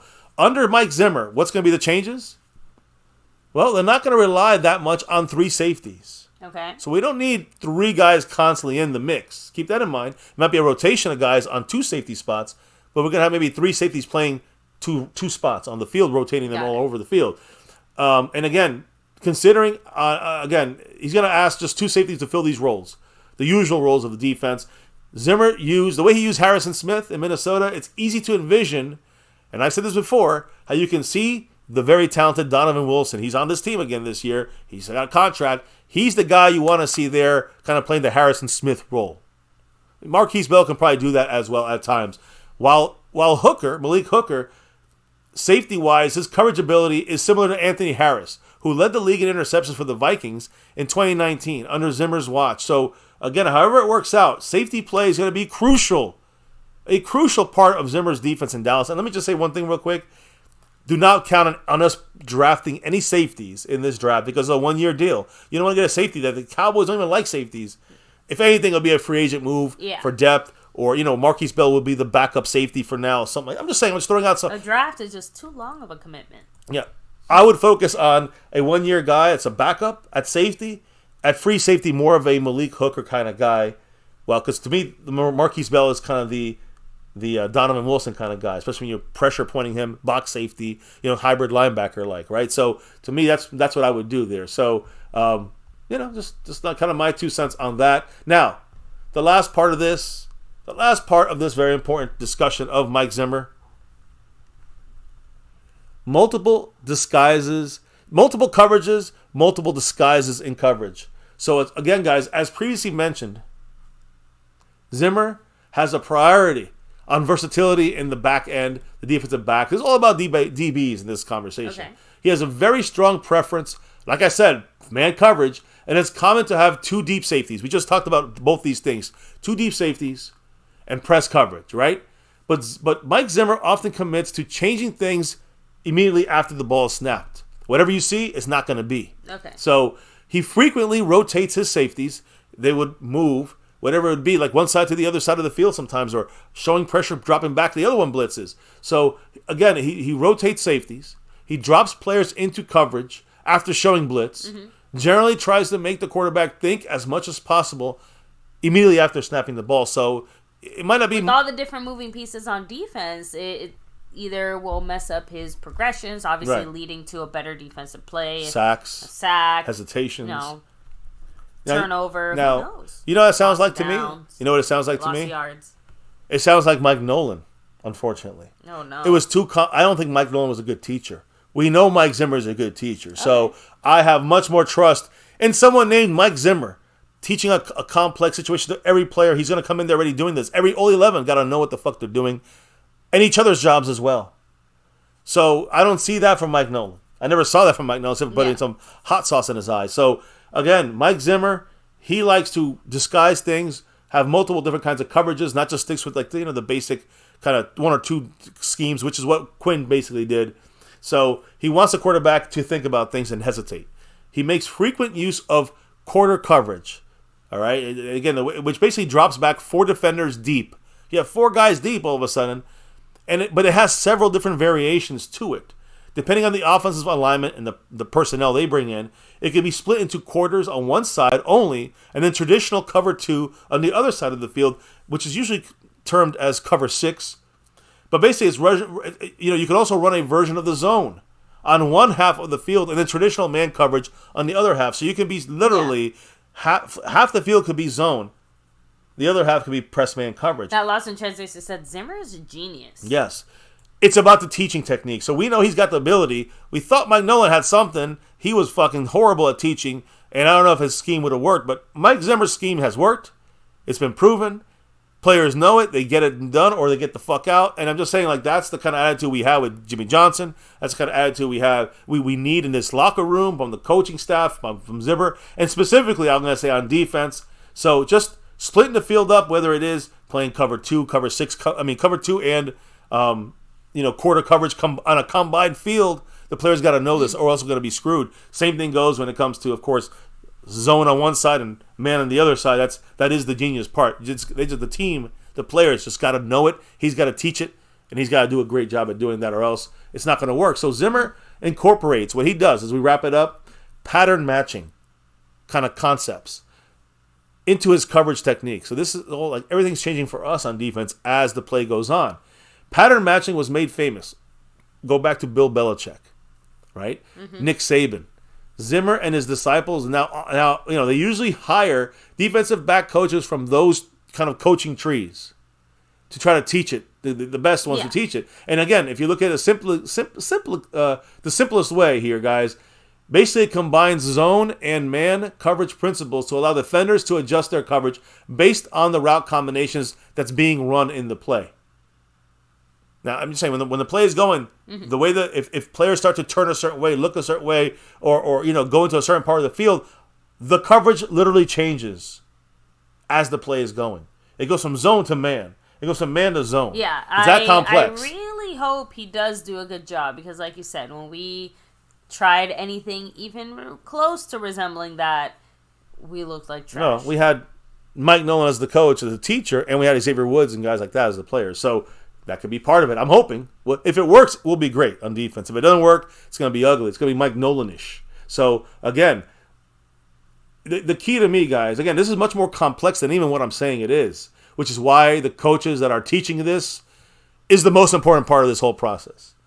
It's the coaches got to teach it, and it's got to be taught and understood by the players, and they probably won't even get it till about a month into the season, fully as a team. So there's going to be some hiccups, I think, the first couple of weeks of the season.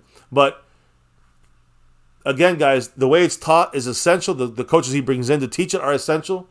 And, Zimmer has made extensive use of the concepts that we're talking about now in his coverage schemes for decades. So, come on. If all of this works together, it will result in a coverage scheme that is very difficult to predict by even the best quarterbacks. Zimmer's willingness to adjust his coverages has played a big part in his frequent defensive success against guys like Aaron Rodgers, right? The Vikings always gave Aaron Rodgers issues, and again, also helped develop a strong track record against the Shanahan tree of coaching staff, of coaching schemes, so, especially offensive coaching schemes of the Kyle Shanahan tree, which of course are teams like, of course, the Niners, the Dolphins, and many others out there. So those are the schemes that right now are winning in the NFL. They're dominating the league. So Zimmer, one of the best at stopping that. And also one of the best at stopping all the other defensive schemes in the league when it comes to pass defense. Keep that in mind. So all in all, guys, I wrap this up. Zimmer has some well-defined performances and preferences in his scheme. That would, again, to me, and I discussed this the other day, I discussed it again, I'll discuss it tomorrow. To me, it is a natural fit for the talent the Cowboys have here, the talent that he inherits from the Cowboys here as he comes in. I think that is like one of the key slide, one of the keys how it's going to be easy to kind of slide into this role for him with the right players we have already in place for him. So again, this veteran coach of Mike Zimmer, well respected for his ability to adapt. He has the ability to try to confuse quarterbacks of opposing teams consistently. He goes about this in a different way than Dan Quinn did, and also different than Mike Nolan did. And the point here is the similar approach in philosophy is a welcome trait here from Mike Zimmer coming into Dallas. So I'm looking forward to I'm not saying he's the savior, but I'm saying if he can teach it right and the Cowboys learn it right, the players, we will have that defensive ability, I think, back at the forefront, a top 5 defense possibly again this year. If the Mike Zimmer situation is taught right by his coaching staff and himself, that's going to be the big key here going forward. So any thoughts on this, baby, as on you, on this about Mike Zimmer? Any thoughts by you on Mike Zimmer or his reliance on defensive coverage schemes, press coverage, and also, of course, the safeties. Realistically speaking, like I said, my biggest fear is that we have Zimmer. He's going to do a great job, but we don't give him all the pieces he needs. 2, my other fear. That does sound relatively complex. Right, the complexity of that defense. You got to bring experienced guys. You can't be drafting all these guys. Even the guys that have been here and are a little bit more experienced, if they were here during that Mike Nolan era, even they suffered and had a rough go of it. So, I don't know, can they handle it? I really hope so. But yeah, those are obviously like my two bigger concerns. I hear you. I understand it. The complexity is an issue for me, but I think that we have the right pieces we have most of the pieces he needs, is my point, to run his defense smoothly. We'll need a couple pieces. We'll see what the Joneses do and allow on this defense. Ooh. And I don't mean rookies as much as that's almost rather go offensive line this year. You know what I'm saying? Or a press cover corner that is a guy we can keep even if Zimmer's gone. Mm-hmm. So, and James Hurst said, top 5 defense? How about no? They want a top 5. Go get Chris Jones, Patrick Quinn. I mean, that's... Again, we talked about... Well, I talked about getting... Listen, I said let's bring in here... You know, I like Jalen Johnson from the Bears. I think he'll be a great corner if... I mean, if we don't get Gilmore back here for a lot cheaper. But that's the thing. It'll be very expensive. I like bringing in Levante David or Devin White, who I think are guys that at linebacker can do that job of, better than LVE did.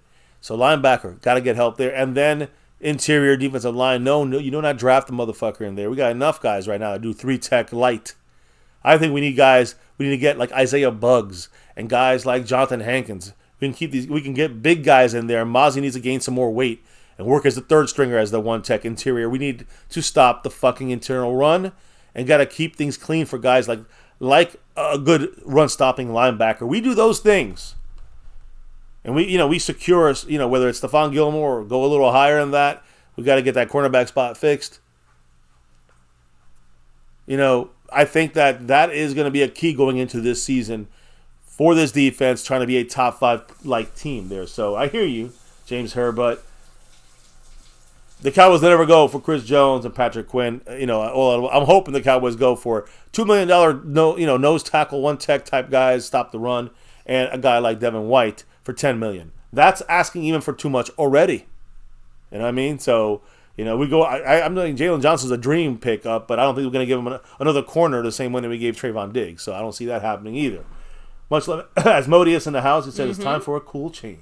We got that. Snug X in the house. Shout out Fuego in the house. Appreciate both of you guys. Pressman coverage at Fuego. James Hurt said, please don't type this because you know what happens when it's postseason play. And unfortunately, it does hurt sometimes. What's up, Thomas Garrett? The superior Garrett. You know it. Fuego in the house. Snug X in the house. Lost in Translation podcast. Oh, is there something going down there? Marissa Sparkle's house there. So we'll check that out afterwards for sure. Snug. Maybe I'll get attacked some more by some of the panel members. Sometimes they come attacking all MCF here. I don't know why. I'm just making observations, guys. Oh, you and your observations. Lost in Translation. He said. He said Zimmer is a genius. Yeah, he said I was watching his linebackers move together like synchronized swimmers. It's all about how it's taught. If Zimmer teaches it, and it seems like it's been taught before pretty well, it's not like Mike Nolan fumbling and stumbling over his complex shit. All I can think of is Lil Wayne's line. 2 bitches at the same time, synchronized swimmers. Sorry. Much love there for the. Now we got a strike on our channel for audio for infringement there. James Hurr, Fuego, the wife in the house. I'm trying to see what else is in here. I am here. Scorpio, of course. Yes, everybody here. Thank you for chilling, hanging with us. Make sure to take a final second here to hit like, subscribe, hit that notification bell. Follow us anywhere and everywhere at MyCowboysFamily. Of course, hop in the Discord. Link for that's in the description box down below. And let's shout out to people give some shout outs, right? The love, the appreciation. Thank you very much to our current sponsor of the week, representing Stanley Smith. Not just as a sponsor of the week, he's also the Cash App King. Hell yeah. Stanley Smith is running up the board right now all over the place. Also in the Cash App side. I think he's second right now on the Cash App side. So much love to Stanley Smith. A couple of drops tonight. And he's running that sponsor of the week this week. At least one more night, tomorrow night. JD from DC. He took it over from Jason Renfro, baby, who had that stream boss. JD from DC, 99 points. Almost fully loaded when it comes to the stream boss side of things. And he is currently in the lead on the gifting board. We have Jason Renfro, who won it last week. I think he just dropped one gifted membership and won it. And broke the streak from JD, but he may be coming back for it because he's got about a 9 gifted lead over Jason Renfro currently. So much love to JD from DC in the lead there. Much love to Jason Renfro as the champion of the gifting memberships over there right now. And I'm not done with JD from DC or the Cash App board because the leader currently in the Cash App is still McLovin. So we're McLovin' it. Appreciate you. Go Cowboys. And yeah, we're voting for the blue. We're voting for blue here. Anyways, you know, McLovin, much love. He's in second place still overall on this board.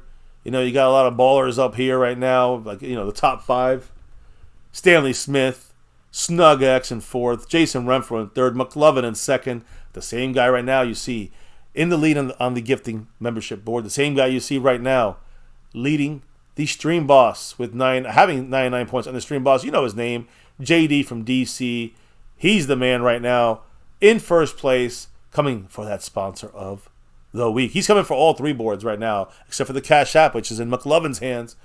Everything else, the lead is by the man who reps that star in enemy territory, JD from DC. Appreciate you.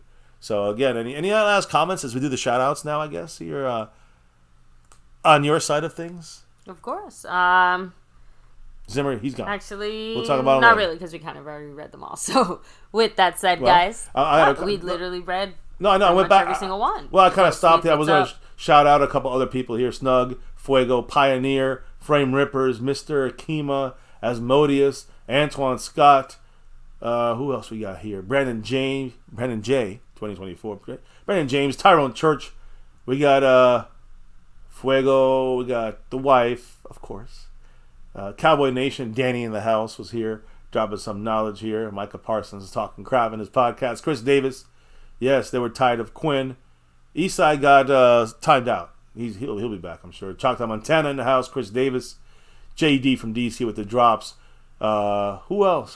Chris, I think that's all I can go back on my list here currently, baby. And I also want to say Bo Smith, Matt Persico, Fuego, Asmodeus. Appreciate you all. Also appreciate those that dropped the love. A lot of love from above tonight. Big D in that navy blue crew. Appreciate you, man. Same thing with Calvin Richard, who's in the navy blue crew. And also dropped some love tonight, so appreciate him. They're back in the board here. We got Snug X. Much love to the man Snug X, who dropped a little love, over the off day here for us. He's also top 5ing on the board there. Jason Renfro, always in the top of the board somewhere. Much love to him. Much love to McLovin, our Cash App leader right now. Calvin Richard, like I said. Stanley Smith, the king of the Cash App, the sponsor of the week. Much love to him. And, of course, the man leading the pack right now this week, JD from DC. Multiple drops, gifted memberships. Can't say enough about it, about everything you do for the channel, brother. And, I think I even got it wrong here because I think he's got like 15 on it right now. I think I said he had 10. Maybe he has 10 now. I'm sorry. Maybe he has 10 now. I think I fixed it. He dropped those 5 tonight and made it 10 for the week. So, JD, everybody else who dropped the love, can't say enough about your love and support here for us here on this channel. Try to do it on the nightly. We'll be back tomorrow to do our Super Bowl, after post-party, post-game special here. Wrap up the week as well. We'll crown some champions. And we will talk some quick Super Bowl. Hopefully it's the Chiefs winning, not the Niners. And any Cowboy news, info, and updates, like the official signing of Zimmer, that might be tomorrow as well, as far as contract, pen to paper. You know what I mean? So, Anyways, I think that's it, baby. Why don't you let everybody know why we do this thing here on MCF every single day and night for over 6.5 years on YouTube? It's that navy blue, that silver too, and that star over everything. Win, lose, or draw, good, bad, or ugly. You know why we do this here at MCF, guys. It doesn't matter. We always rep that star over everything. And, of course, here at MyCowboysFamily, like I said, going on to 7 years here soon. Never forget the number one thing here, now, and forever. As always, go Cowboys. Let's get that 6 and beyond. And, Casey, I hope I can say this tomorrow night at the end of the stream, and say we still 5 equals 5. Meaning us and the Niners are still at 5. Even though they got 3 chances. Let's hope it stays that way. Mahomes, Kelsey, Taylor Swift, do your magic and win tomorrow. And beat the fucking San Francisco 49er whiners. Beat them. And just at least save the little bit left that you can save. A little half smirk for me for this fucking horrible season. Let's hope. Let's hope the Chiefs can do it for us. Anyways, on that side of things, guys, thank you for dropping your knowledge in the chat all night long. Cannot do this without your thoughts, your input on our Cowboys, like Bijou Cassell in the house, Fuego, and many others. So thank you guys there. Also, much love for the drops of love from above. Truly appreciate you guys more than you guys understand. So thank you on that. On that note, it is time to clock out and drop out on this Super Bowl Saturday special here on MCF. And baby, if we can relock and reload for the Super Bowl after party tomorrow, why don't you let everybody know here on this right now? Let everybody know what do we got to do before we drop out of here for the night. We got to drop the beat. Oh, yeah. Beat's been dropped. Hey, and I agree 100% with Bijou Cassell. Yeah. Jerry Jones and this front office has been the issue here, right? Pretty much. Hey, guys, we'll talk about this and more tomorrow here on My Cowboys Family. See you then. Have a great rest of your night, great rest of your weekend. Enjoy the Super Bowl as much as you can. Hopefully the Niners lose. That's what we want. And guys, thank you once again for rocking with us for another wrap up here and another Cowboys chat here at MCF. Talk about our angry right now legends, and they write it. They have the right to. We all have the right to here.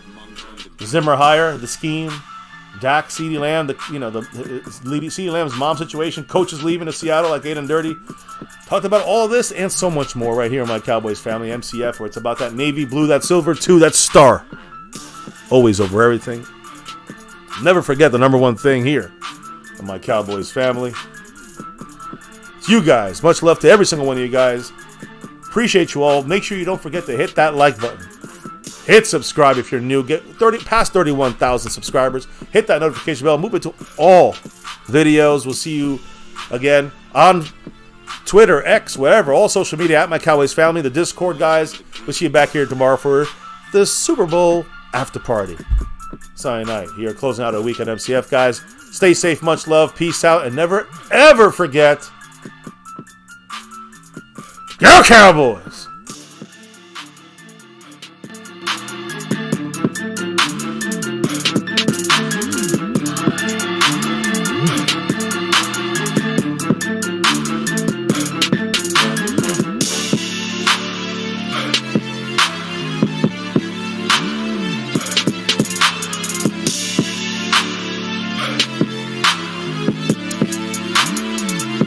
Monk on the beat.